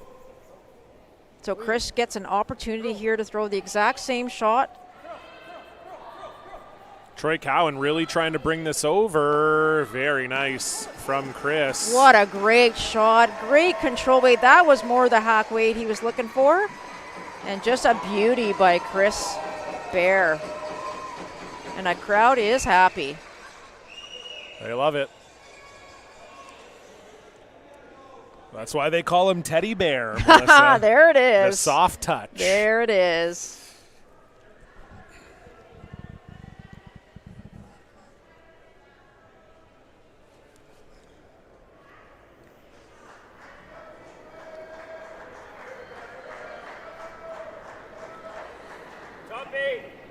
So same spot here for Easy. Richard Krell. It's starting to get a little late in the end with Montgomery now lying 2. I was just thinking that they're really trying hard to get their 2 points here by taking a little risk here by making this call on Richard's second, but especially because those blue ones, there is a double there, but it's not an easy double by any means. So, but a terrific shot there by Richard, maybe slightly deep, but still a pretty good shot. Yeah, it's overburied, you heard them say, so it's going to force Jason into following him down, I think, Melissa. Exactly. That's exactly what Jason's going to do, and just needs to be anywhere on the left, on the center line side of that red stone.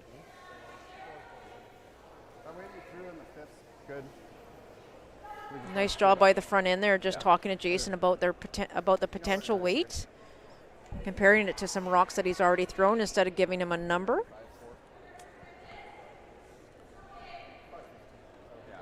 Yeah, certainly some skips prefer that method. Some skips don't. They like to just give me the time. I just want to hear the time, and I'll throw to the time. But I know when I played with Dean Jonice for all those years, that was definitely something he preferred, was compare it to a rock I've already thrown. And with how many games these teams have played out here now and how comfortable Jason is with the ice, that's a good directive from Miles, although this looks like it's really hanging. Yeah, this sound, it was heavy out of his hand here, but can he get enough to touch that one? Oh, boy. I mean, it's not bad, John, in the fact that they're sitting 3. But once we get an overhead here, we'll have a chance to look at it to see what Jeff has. Yeah, because if I go here, he might just be able to. Wow, yeah, exactly. Yeah. Okay. That's the shot. So maybe just debating here whether they want to come into here and potentially get one frozen in this area here. But Jeff's worried about leaving it there. So they're going to try and move something, I think. The idea here may be coming down and hitting, oh, I love my telestrator, and moving more and trying to roll maybe in front of this guy here. So a couple options definitely for Team Richard, but you've only got 2 rocks left and you've got 3 to move. Yeah, that was always the risk with the call on Richard's second one, to just draw around everything again. He made the shot almost exactly as called. And, Jason didn't even really make the shot he wanted to, and it ended up pretty good for Jason strategy-wise. So, yeah, definitely need to get this into a frozen position somewhere. Somewhere, exactly. So, and again, trying to roll it towards the center, right on top of the other blue one. So goes just right beside it, and this will be pretty easy for Jason to force here. I guess the key, Melissa, you just don't want to roll out here, because it does look like those blue stones could be doubled if Jason were to roll out. I think so, and they're just, obviously having a discussion too. They don't want to set up some sort of triple if that were to happen. Is there a triple there that would bring the 2 back into play here? So looks like maybe a nose might work for Jason, or a big roll, as he's pointing out, to the other side. I like throwing the out turn at it, and if we can get it across, I think, yeah. Just control. 20. Throwing a nice control weight. Would love to roll it far to the left, but as long as it stays third shot. Are we nosing or roll? I'm not sure the nose is, I think the nose is just fine, to be honest. I don't know if you can get. Yeah, nose might leave a triple. Yeah. Jeff can throw a bomb if he has to. That's true. That's true. Probably best to roll away. So last rock here for Jason Montgomery in the 7th and in control. Up 3 and a chance to get this in a spot where Jeff Richard will have a very difficult last one to score more than 1. Maybe jumped on it a little early here, so it does. I think that's going to be okay. Well, the first thing you heard Krell say was, let's try it. I'm not sure there's a triple there, John. That's real flat. Yeah, I agree. And if you miss it, it's game over. So decision time, whether you just take your 1 here and hope for the best, or Hack. and that's what we're going to Think that do. is. Yeah, I think so. Yeah, I just don't think there's anything there. Anything good can happen here by throwing a lot of weight. Yeah, I think even if you touched the blue, it's probably not going far enough. Hack. It's so flat. So cooler heads prevailing more. here. I understand the, being down 2 without hammer playing 8 is not a great spot to be, but No. sometimes you just have to take your medicine.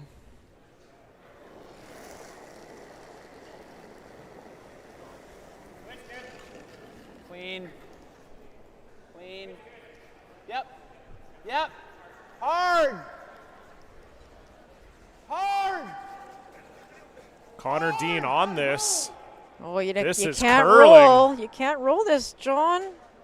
Chris Bayer getting ready to sweep it, but it will just hang on to the 4-foot. So Jeff Richards settling for the single. Jason Montgomery will be up 2 with hammer in 8.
So a great look there at ice level here for the men's semifinal. Jeff Richard and Jason Montgomery.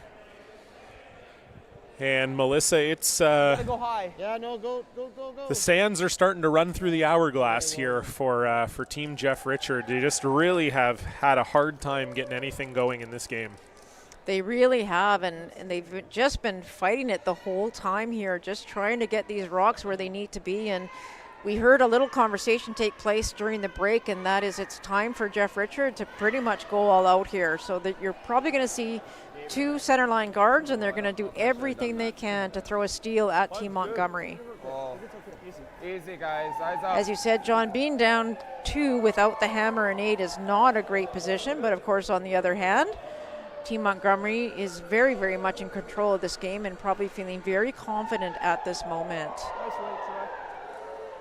Yeah, there's no doubt about it. They've just they've been calm throughout. They've capitalized on the opportunities when they've had them, and has to be said, I think they've just had a better control on the ice overall. The weights, from hit weight to draw weight, having the broom in the right spot, they've just been a step ahead of Richard for most of this game.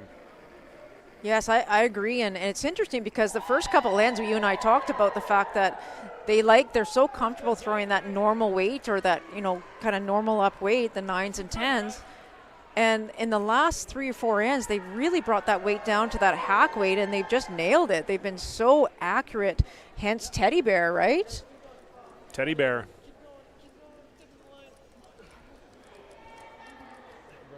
Nice job there by the sweepers for Connor Dean. Great result there. Yeah, nice pair of center guards there, and for sure, if you're Team Richard, you're just thinking of stealing out here. 1 in 8, 1 in 9, 1 in 10. Well, maybe they touch more. That adds up to 7-6. I'm not a great mathematician, but I do pretty me good. help you here. I do pretty good with ones. Yeah, I we're good. do pretty good with ones. Once we start to get into twos, it's a hard. Oh it's a boy, hard yeah, time that for does me. get a lot tougher. You're right. But ones, I'm still good. Hard, Miles. So 2 nice shots from Connor Dean and 2 very nice shots from Troy Cowan. Yeah, great job there by Troy. Here's a smile. Sinking those 2, and I think he's smiling because Connor Dean was giving him a little you so-and-so after making those two beauties. Connor, very, very spirited but jovial competitor out on the ice often, and has a good rapport with his competition across the sheet in Troy. I got back So line. Dan Wenzik, he's been really good with these freezes so far in this game, Melissa, and he's going to need another one here. We're hearing back line, John, and that Yeah, is that's- not going to be helpful. Nope. Just trying to get it by first, and with that kind of weight, just getting to the nose, that's going to be okay. Yep, that'll play for sure. Nice shot. Absolutely. Nice shot there by Dan. Deal? Just the top one for now? Just the top And one's we've fine. been talking about this the Just whole one, game okay. about the ability of Miles and Chris and Jason to throw these double run backs. So we'll see what happens here. This is Miles Craig stepping up to try and get rid of 1 or 2 of these guards. Clean. Yep. Maybe just a straight peel on 1 here. Yep, just the top one there for Mr. Miles.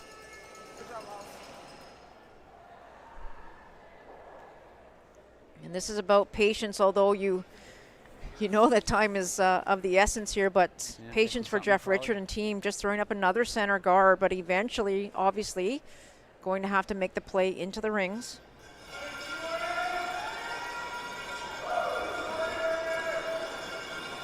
So a rise from the crowd as Kristen Ryan makes a you- draw for 2 in the 7th end in the women's semifinals. So it's now 6-4, Corinne Brown leading. Exactly the same situation and scoreline as our game.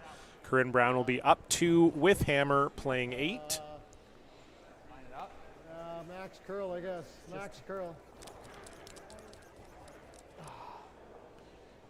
And unfortunately, that will set up a routine double peel here for Miles. Yep. That's Like 3/4. among the worst places that Dan could have left that, unfortunately. Because not only can Miles make the double here, but he can roll away too. Yeah, exactly. So looking for a big one here by Miles. Oh, boy. Yeah, it looked like he got that one a little out on the shove.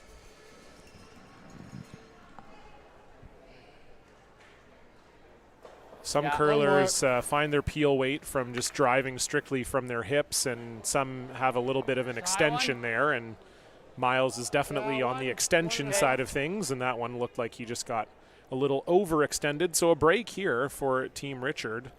Although usually when you get a break, you'd like to not still be having your opponent sitting too. Yeah, isn't that the truth? It's always the way it goes. You know, you're out there and you're kind of losing and you go, oh, we finally got a miss, but also it's still not really that good for us. Yeah, exactly. Curling now.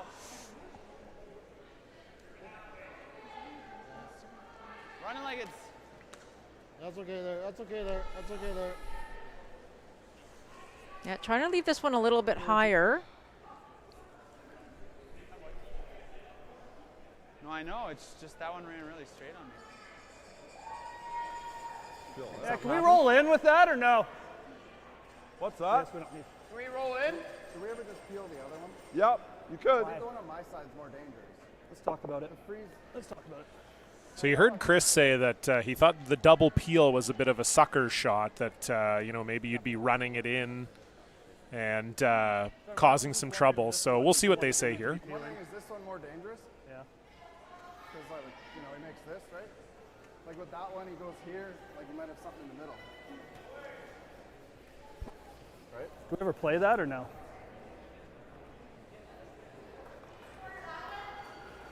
And if we dead jam it, it's not the worst thing, right? Even if you hit it over, if you hit over the top, you probably get all 3 of them. And if we dead nut it, we're guarding our 2 rock there. I don't know if that's good. Yeah. Like I think that one's more dangerous because he can go here, right? I agree. Okay. Like I think this is a better shot for him than that. Don't you think? Yeah. So it's either just straight peel this, or we can play it over the top's pretty safe. Like a half? I really like Chris? that Miles and Chris came down to have that conversation, because Miles is exactly right. Get it over the top.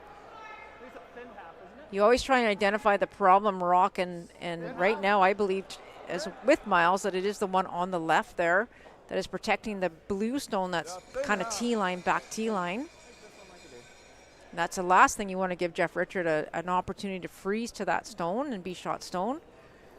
So I'm trying that. I think they're trying the double peel though, however. Yeah, just getting this top one is the key, and if you make the double for fun, then that's good. Chris thinks it's really close. Oh, And what a there shot is the by double for Chris. fun. Double for fun. I love it. Just because.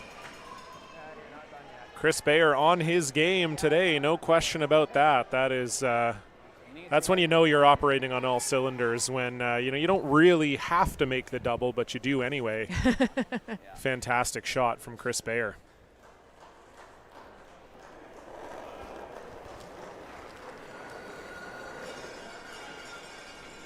So as Team Montgomery predicted, they are going to be chasing the freeze here. Line. Hard. Roll. Line's good. Freeze right on it. Trying to freeze right on this one, Curl. which would have been worse if that guard was still out there. So again, great call by Team Montgomery, but this one's got another curling to do here. Very close. Perfect weight. But just didn't quite curl enough for Richard Krell. And that's Big roll across, Monty. been the story of the evening for Team Richard. Curled too much or didn't curl enough. Unfortunately, yes. So Yeah, and we'll roll big across. These rocks are pretty close together. Okay, that should help with it then. So looking for the nose hit or even just slightly center line side, and they just have to be careful. They don't want to play anything tight or fancy here. Just making sure you do the job and get rid of that red stone. Yep. If you can make a big roll here, that's okay too. Yes. Whoa, whoa, roll it, roll it. This looks great. Whoa, and it actually will roll out right out here. So could have swept that maybe a little earlier. Yeah, a little unlucky. I think just a little more weight than they thought that Chris was going to be throwing to. You could hear Chris say he actually was wanting them to roll it. And I think even he didn't realize with Peel how easy it was going to roll over to that side of the house. So We're not getting a steal now, right? Without, yeah. You want to cross it with your into So it or a little cross unfortunate for Jason Montgomery, as they were potentially set up for a 2 or 3 there. But as you heard Krell say, there's not really a chance for a steal. Right. So that's really the key for Montgomery. They'd be happy to take 1 here or even blank. And high side it, right? Yeah. Yeah, this is at a point in the game. Obviously, you're starting to talk about what you want to be in the 10th in, and if you can ever be up 1 with hammer, that's a beauty place to be, of course. So if for any reason there's a blank here and Montgomery gets hammer in the 9th, they'll Team Richard will go hard for the steal yet again. So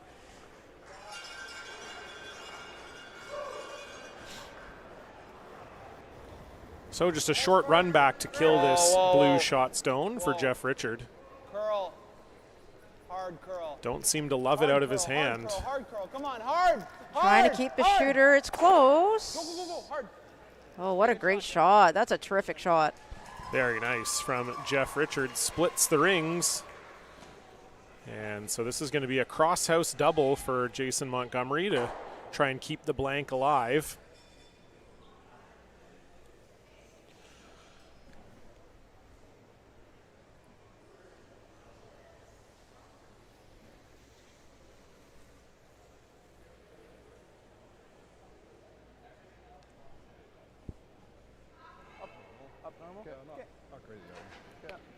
Now we're aiming to hit. Half rock. Half rock. Sounds good. You know it here.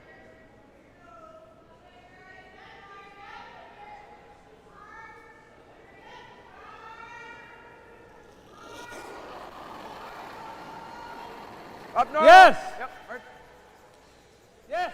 So looking for the double here, and doesn't seem like Jason loves it. No, it looked like you could just see the release on that one actually, kind of like, I don't know, like almost double clutched it a little bit on the inside. It looked like he did turn it a bit. So chance here for Jeff Richard to lie 2 and keep the force alive here and be down 3 going into 9 with hammer. Yeah, the interesting part here for Jeff is that blue can act like a little de facto corner guard here, and could potentially be a steal situation. Not a dream steal situation, but would put the pressure on Jason to make a draw facing 2. Or a hit and roll. Yeah, just half buried around that blue even. Maybe 3/4 buried behind. Just T-line weight. Would like to have a good chunk of the 4-foot here. Mine's a If little Jason tight. elects to draw on his last one. Do you need a kiss? It's curling. Yep, yep, yep. Hard. Hard. Hard. Gotta get by no, this blue. It's gotta get by. Oh no. You gotta spill off. Oh my goodness, no. Wow, he did wow, just roll for shot. Oh, very fortunate for Jeff Richard. Richard on that right away and just swept it another inch or 2. And luckily, Team Richard lies 2. So what do you do here? You can draw for 1. You can, I don't think there's any double, or you can play the nose hit on the one on the 8-foot. And in all honesty, John, I like the hit and roll or the hit, you know, just for the shot. You don't want to be drawn against 2, and Probably like for whatever down reason, normal. if anything went wrong, you give up a steal 2. If you happen to miss a shot, the hit and roll out or hit and not roll the right way, then at least you're only giving up a steal of 1. So I think this is a smart call by Jason Montgomery. Yeah. I like this. Just a little flop inside, eh?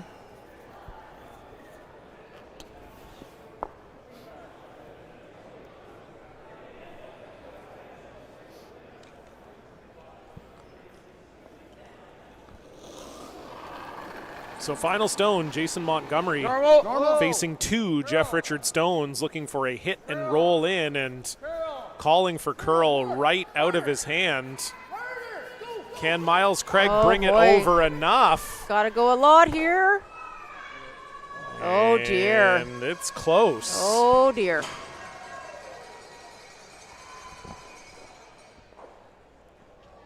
Chris Bear not interested in a measure, but I think that's maybe what they're going to do.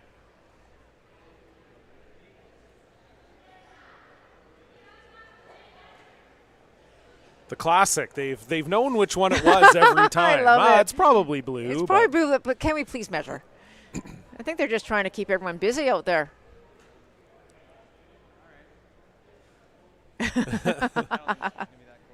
All right. Well, we haven't thought the other 2 were close. We'll see if No. this one is any closer than the other 2, as the official will head off to get the micrometer. It does look like blue, I think, John, hey? Yes, it does. Yeah. From the overhead, from where we're looking, it does look like blue. And Richard Krell continuing to insist that it's blue is also helping my opinion of that.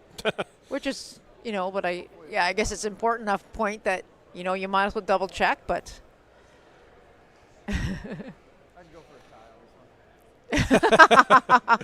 I love it. Yeah, they'd love a blank. Yeah, wouldn't they, though? Maybe more curling teams should adopt that strategy. Just try for the tie. Try for the tie. Yeah. Considering I've only seen 2 tie measures in my entire career of playing and watching curling, I'd say I think it's probably not a great strategy, but. I've never seen any until this week. Oh, really? 2 in 24 hours. That's crazy. There we go. It is So blue, indeed, I believe. not close, and it is blue. So Jason Montgomery gets just enough of that red stone to pick up a single point. He now leads 7-4.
Welcome back inside the Archie Browning Sports Centre, Esquimalt, British Columbia. Men's semifinal action. Jason Montgomery leading Jeff Richard 7-4, and wasn't looking like a steal situation, Melissa, but Jason made it awfully close with his last one. He did. It really had to curl, and they worked hard on getting that last inch of curl, and it did come down to a measure, but as many of us thought, it was blue. But why not measure? Because it's been a lot of that going on this week. And it was indeed blue. So up one, or got the one, and now up 3, heading into 9. So perfect start from Troy Cowan, puts it right on top of the button. Yeah, we saw Troy just a couple of ends, maybe the 5th, 6th, I think it was, not putting those rocks in the perfect place. But since then, he has been 100%. Halfway then, boys. And over on sheet B, Corinne Brown with an open hit for 2, and the former Canadian junior champion and former BC Scotties champion makes no mistake. So 8-4, Corinne Brown leading the women's semifinal. 2 ends to go. In that one, Kristen Ryan will have the hammer in 9.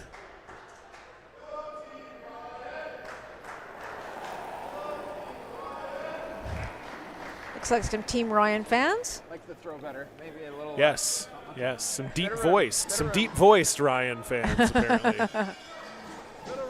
Now we're getting the rival Team Brown chants as well. I know that a lot of the Team Brown parents all got a giant house together for the weekend. They did. So it's probably probably getting closer to a big party at the Brown house tonight.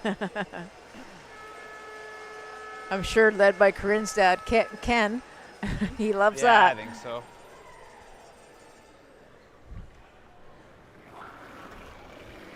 Nice pair there by Troy Cowan to start off this end. Yeah, he's had a fabulous game. Thought it was there, guys. Been dialed in all game to draw weight, and Make sure you're even. has really got those ends started well for Team Montgomery. And Connor Dean's had himself a pretty solid game as well. It's been a good battle between the 2 young leads out here.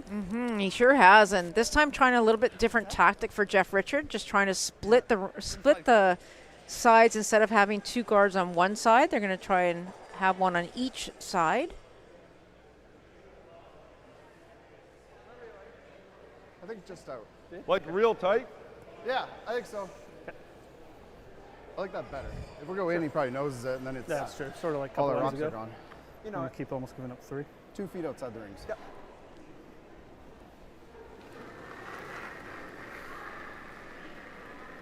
How'd it feel? Maybe a little Chris early. So safe to say, Melissa, for Team Richard, this is an end where you're selling out for a multiple score. It looks Weight's pretty nice. Weight's really nice. Running a bit. Weight's really nice. Mine's good. Looks Getting heavy. 1 here is not going to really help Team Richard too much, so I think we'll see them play pretty aggressively to score 2 or more. Okay. That's a little deeper than they wanted from Miles Craig. Hoping for a guard, but certainly not in a bad spot for them. Yeah, Miles coming in deep on a couple of those cards. Just looking at his face before, he just wanted that to be a little lighter. There it is there. He knows right off the bat when he let that one go. Oh no. Uh-oh. Yep.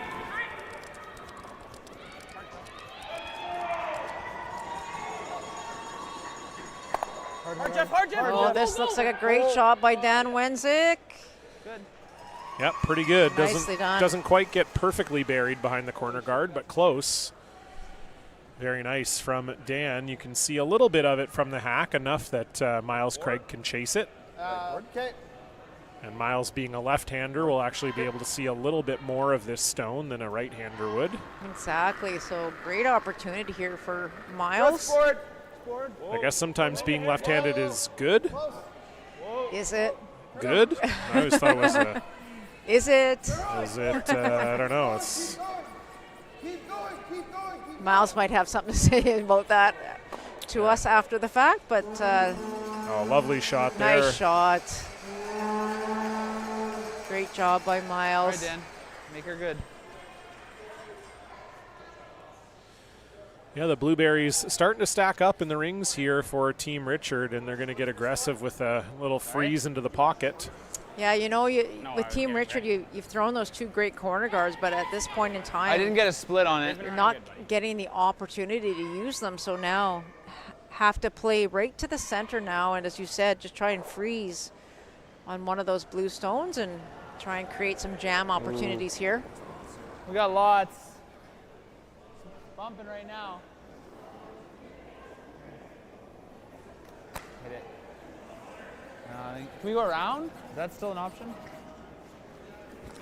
So a little heavy here, it sounds Well, what like, else from Dan Wenzik. So now just kind of trying to play a little sort of chap and lie behind this corner guard. Yeah, a little plan B there, but unfortunately for Dan, does not quite make either of the two shots that were called. So great No, chance and it here for Chris Bear. Lines up those two blues too, which is not ideal. And you can Just see like nosing, Monty? Dan's face there. He was not happy at all. Like, at least if we nose, if he comes around it, we might have something. It sort of gets in the way of him drawing around that way. Okay. You like that? Normal. I like nose. Yeah, Dan was doing the classic staring at the house, hoping the result would change. But in my experience, that doesn't tend to change it very much. Normal.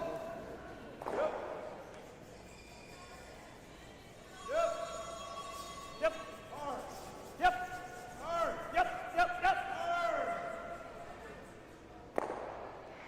Yeah, nice shot there. Chris Bayer right on the beak, and Jason Montgomery lies 4. And the beauty about that shot is that they didn't want to roll at all because they wanted to take away that corner guard. So well done there by We Chris. still have 3 rocks to come, right? After this. Like a hack weight. Yeah, I think that's the shot.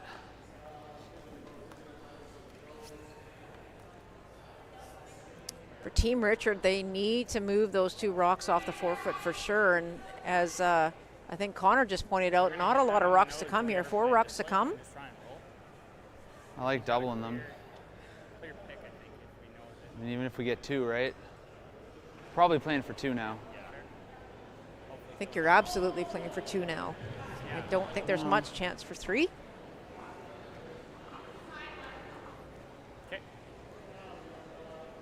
Yeah, no, I hear you.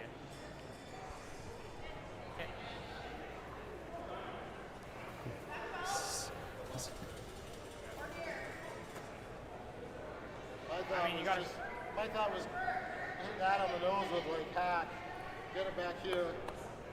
I don't mind that pass either. Everything, then we've got corners or maybe backing. I'm okay with that. Yeah? Let's throw it. I like it. Yeah, no, for sure.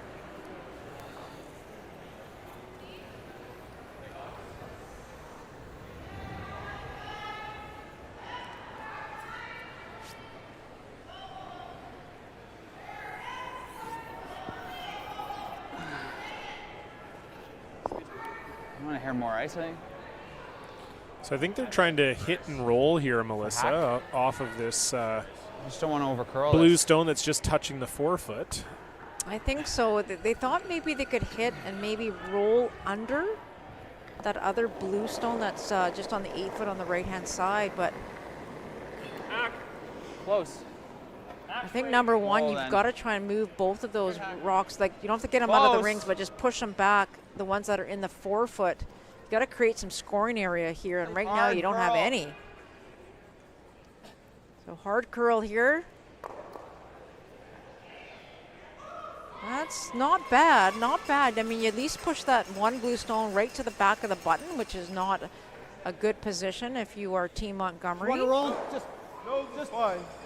But nose unfortunately, you is weren't able to okay? get right under it either. So it is open now for Chris. I like nose.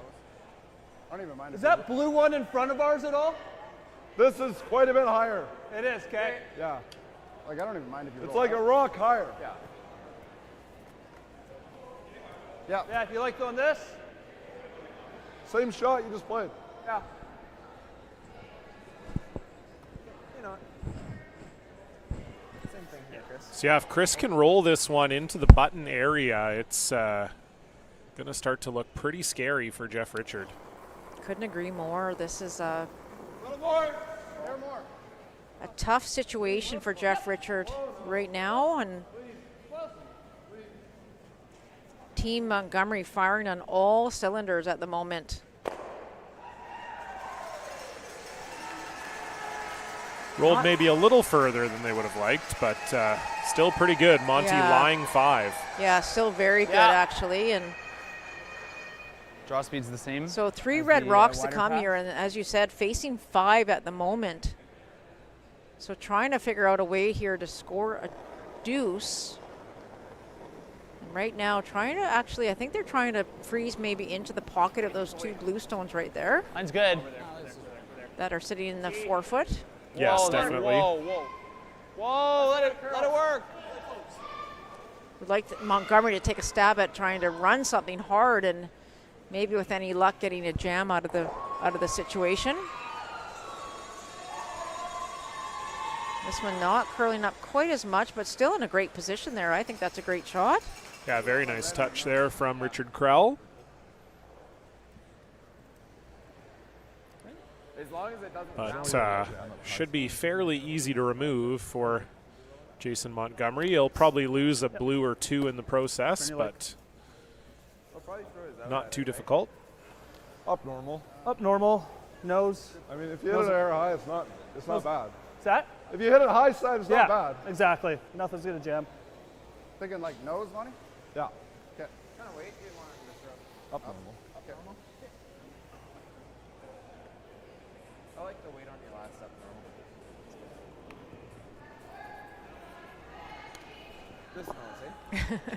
Yeah, Richard and Connor just having a discussion about if Richard's rocks maybe are not perfectly matched, and Connor said, well, I'll take him for the last end, but Richard kind of offering that, well, could also be partly user error as well.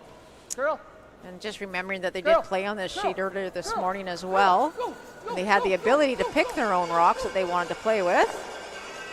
Oh, what a shot. What a beauty.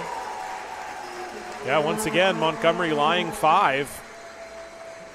What a terrific shot by Jason.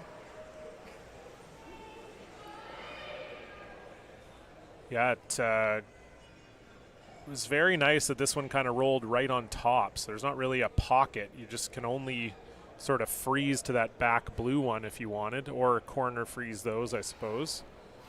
And how do you move? I don't think you do.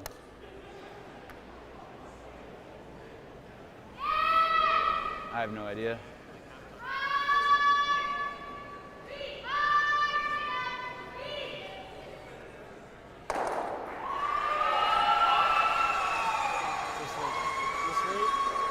Yeah. Yeah, I guess. I think so. Yeah. It's either that or this. Just kind of goad them. I mean, we need a miss. We need a miss well, now. My thought is like you throw back 12 weight, catch this over here, move this here. Yeah. Okay with that too. I like it. You're thinking like Enough to just kiss to right like there. a third. Move that to there. Yeah. Okay.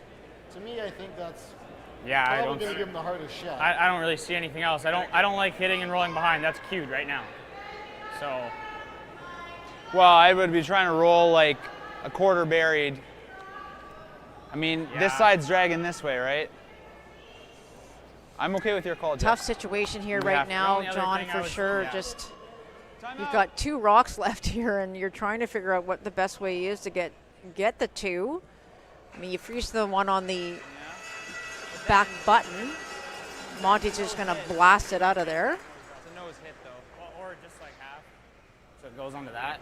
Yeah.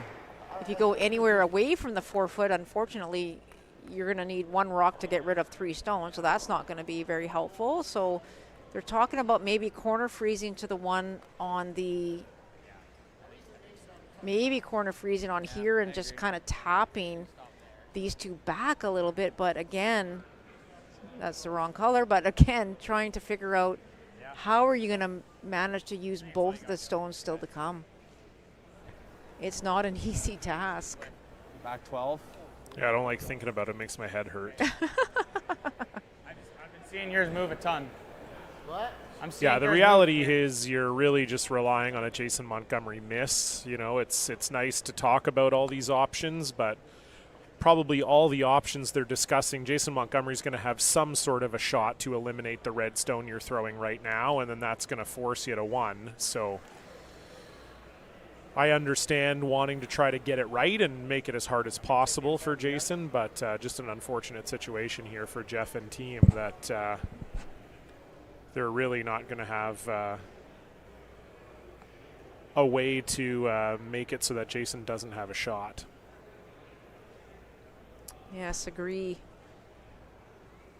So what did they decide here? The kind of the corner freeze roll over, or? I think so, yeah.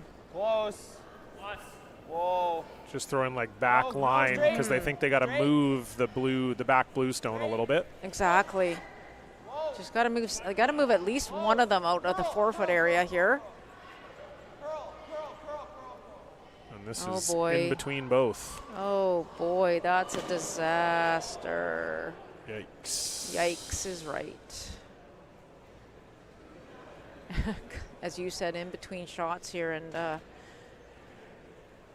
oh, it's just the story of the day for Jeff Richard, unfortunately.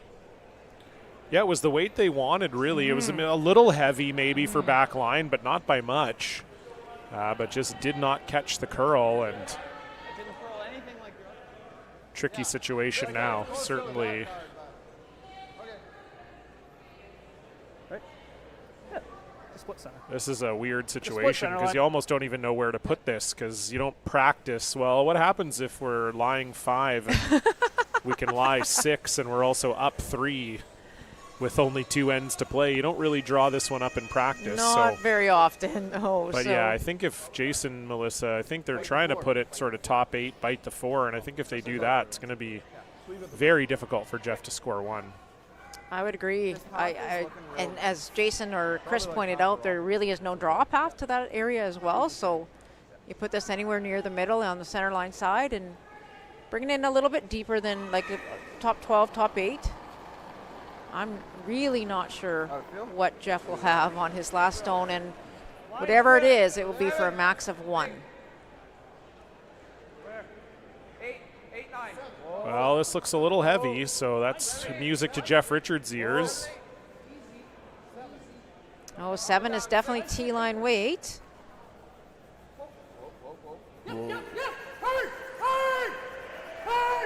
And that came down more than they thought Wow, it would. That's pretty much a perfect spot.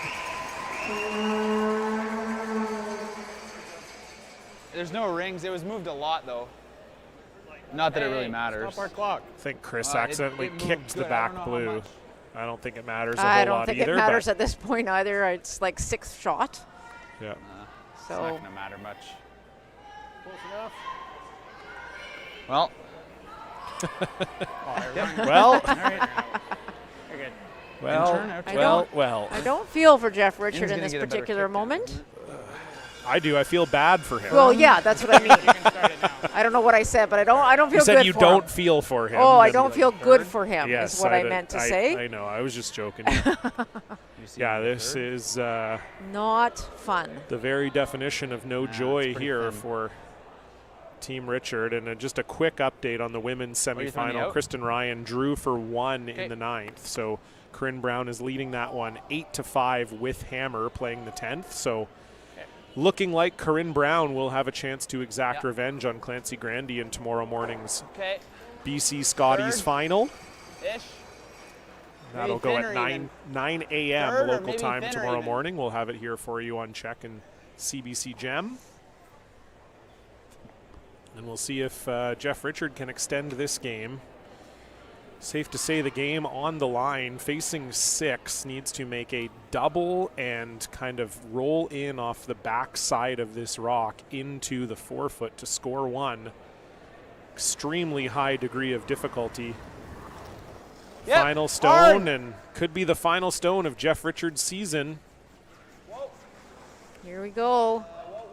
Got a lot of weight trying to tick and in like Wow. that. What a shot, Jeff What a shot. Richard. That's a beauty. Unbelievable shot from Jeff Richard. Wow, that is awesome. Even the pro Montgomery crowd cheering for that one. That was unbelievable. Double, through a port, triple, whatever you want to call it. Whatever you want to call it. He scores one, and we got a 10th end. It's coming up after this.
Well, as we get ready to play this 10th end, we would be remiss not to take a look back at this Jeff Richard shot. The game, the season on the line, facing 6 Montgomery counters, chisels through the hole right onto the blue on the button, and the little smirk, shot. enjoying the claps from the very pro Montgomery crowd here in Esquimalt. Great shot for Jeff Richard. It's not an enviable position, down 2 without the hammer here in the 10th, but at least a memory to look back on Absolutely. when this tournament is over. And, you know, should say they're definitely not out of the woods yet in this 5-rock rule. You can certainly steal 2, no question about it. We saw it actually earlier this week with Corinne Brown against Steph Jackson Bayer, stole 2 and then stole the extra to win in their round-robin game. So it's not out of the question here for Jeff Richard, but they're going to need to have their best end of the game so far. Yeah, very much so. But as you said, that is just such an amazing shot by Jeff, and then he'll just anything can happen. Anything can happen here, and great first rock by Connor Dean, getting that center guard up.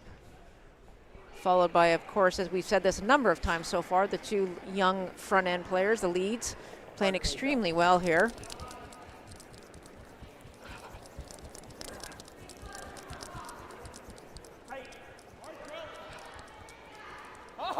Pretty light.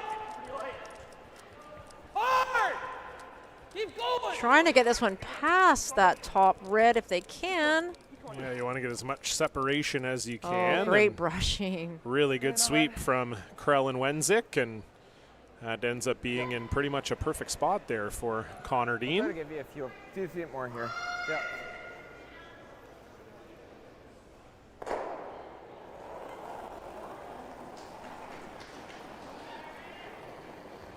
Felt good.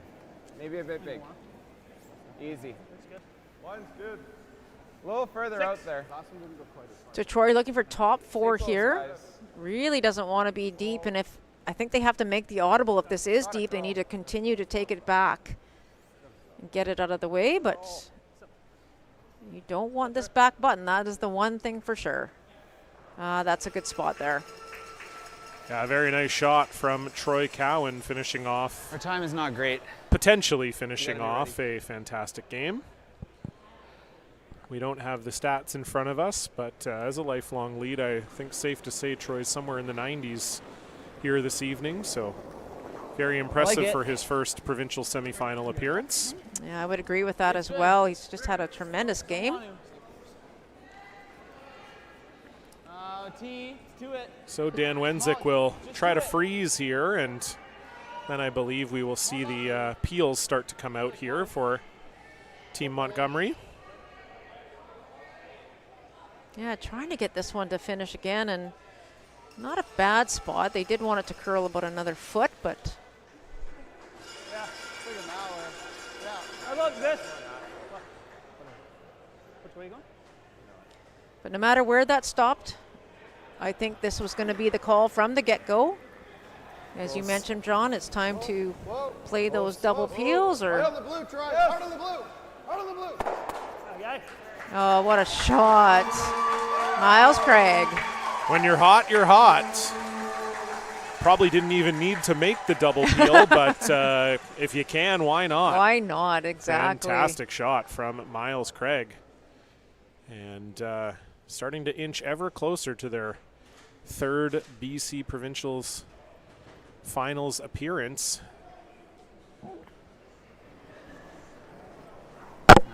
It's pretty high. You gotta go.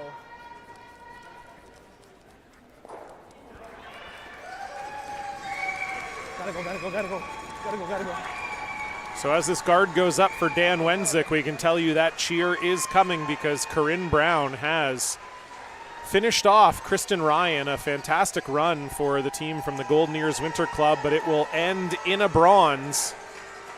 Final score there, 8-5. So Corinne Brown will have a chance to exact revenge on Clancy Grandy for last year's Little less. finals loss. Yep. Hard. It's probably the matchup we were expecting for most of the week here at the BC Scotties. Kristen Ryan made it interesting, Melissa, but we are going to see the two best women's teams go head-to-head tomorrow. Indeed, it'll be a great game, and I completely look forward to it. And it's going to be a tough one, but a great week for Team Ryan, and very proud of their accomplishment this week.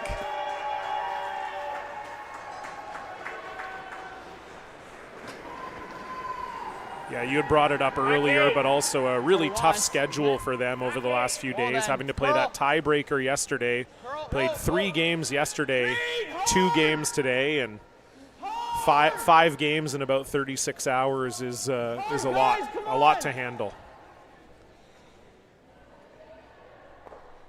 And so Richard Krell was trying to come around that blue stone in the top of the house, but just clicks off of it, and now we're really starting to see the door open up here for Team Montgomery.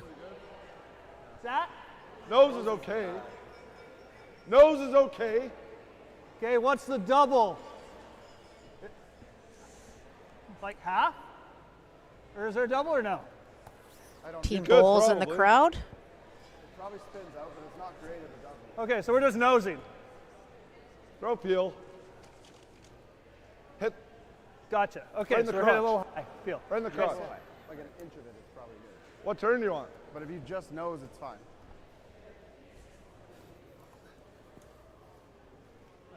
You know it here, Chris. So just got to get rid of one of these red ones if you're Chris Bayer. Hard. Yep. Yep. Yep. Hard. Yep. Hard. Yep. Yep. And we'll shoot that red right through the hole. Nice shot there, and continuing the elimination of the red ones. You don't like the big intern wrap? I like this. Okay. Let's make it. Do this. Same way. Yeah, Team Richard starting to run out of options here. Ski. Well then. Ski. Close to the same, Jeff. It's curling.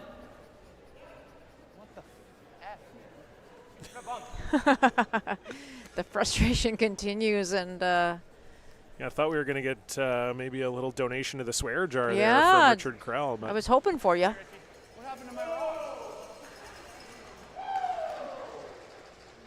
seems like he was happy. Happy it curled or not happy no, it curled? It does set up a little double here, I think, for Chris. Sorry about that.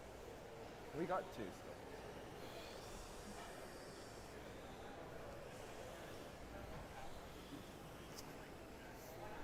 That backsided double never really gets much, does it? Pretty. It's not great if you just push it like to here.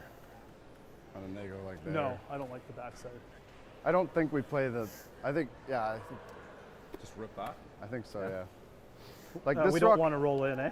This rock's like fairly helpful for us right now. Yeah, well, he's going to play that. Yeah. If you get like quarter under, does it do much? Like his nose better than ripping it? Well, that's what I'm wondering. Well, if he freezes right here, we might not be able to either out. Yeah, that's true. True, yeah. I guess we don't want to leave him in off either. I don't think this is any better No, than just I don't- rolling out. Well, I don't want him making it Yeah. off there. Yeah, if We you're can always gonna do that too, but I don't love that. Don't love that? Okay. might I think it's- spin back in. I think Like, it's a little unnecessary. This is just our problem rock in the end, isn't it? Like this is the one he's going to be drawing a couple rocks Yeah. behind. I mean, if you're comfortable with it, fine. I'm fine with playing it. I mean, nose It's the is same shot I played 2 ends ago. nose, and we're in This big is probably trouble. the best result, Yeah. right? Yeah, I just can't be anywhere high. half a rock. Half rocks, perfect. I just think that's the rock that is going to. Yeah, like, yeah. Sure. Half a rock appeal. that? Or what do you want to throw up normal or? Yeah, just up. Great conversation by the team there, John, and I like the way that Chris has put it is, again, trying to figure out what the problem rock is. And the problem rock is actually not the red ones at the moment. It's the one that's sitting, their own stone, sitting in the top 12, because that is a usable guard for Team Richard. So I like this call. I like that conversation. And just a little high side will get rid of at least one of those red stones and try and roll their blues out of the way. Yep. Hard. Yes. Whoa. Hurry.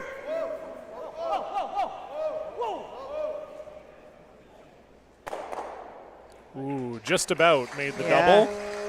Very close, but does make the problem rock go away.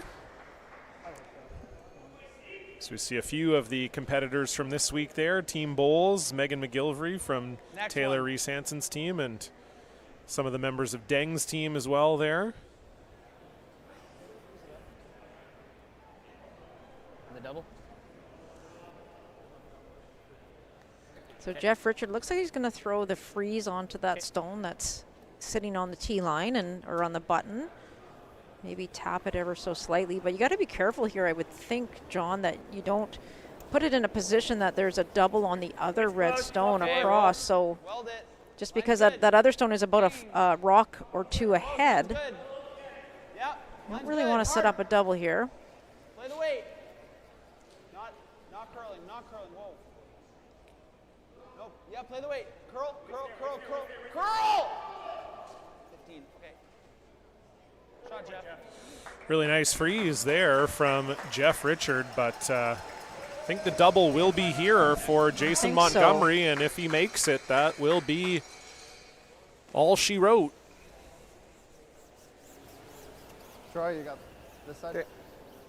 You can see where Chris has the broom. You know this is going to be a fairly firm throw here by Jason, and hoping to get half on the low side of the broom and should be able to get the double here. We'd love to end this right now.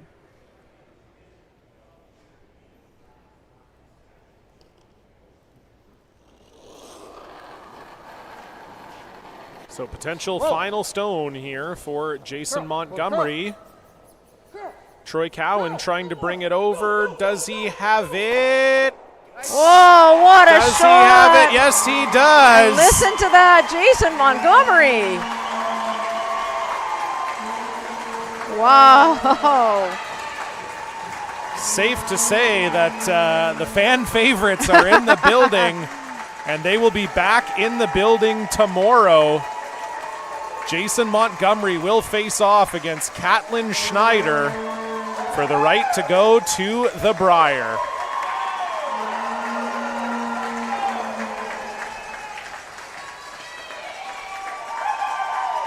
What a game for the team from the Victoria Curling Centre.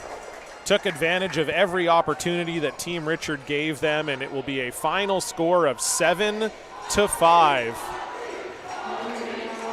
The Monty chants are It's ringing there. out. The crowd loves it. We love it. We're going to send it back to Czech to Jeff and Stacy and Elaine to break it all down. Over to you guys.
Well, Melissa, we just saw a fantastic game of curling, but it was Team Montgomery, full value for their 7-5 victory here tonight. What do you have to say about the performance from the team from Victoria? Unbelievable. They were on fire. They were on, as you said, running on all cylinders. And even when they didn't throw them maybe as perfect as possible, they got the results. And that was not happening for Team Richard. They got the results and they got it done tonight. Yeah, absolutely. Really, really impressive performance from Jason Montgomery and his whole team. What do you expect out of the final tomorrow? They're going to be facing off against Caitlin Schneider, and Schneider, the defending 3/4 of them, the defending champions. What are you expecting out of that game tomorrow? Well, I expect Schneider. I mean, they did have the day off today for sure, but they've been watching. They're going to be talking about it. But all Monty has to do and his team, they just need to bring the exact same performance back tomorrow, and it's going to be a tough one. It's going to be a great game tomorrow. You're going to hopefully join us for the BC men's final tomorrow. It's going to be Caitlin Schneider versus Jason Montgomery. Both teams out of Victoria. Should be a fantastic game. I'm looking forward to it. I know you are too, Melissa. Thanks for joining us for this one. For everybody here at the Archie Browning Sports Centre, have a good night. We'll see you tomorrow.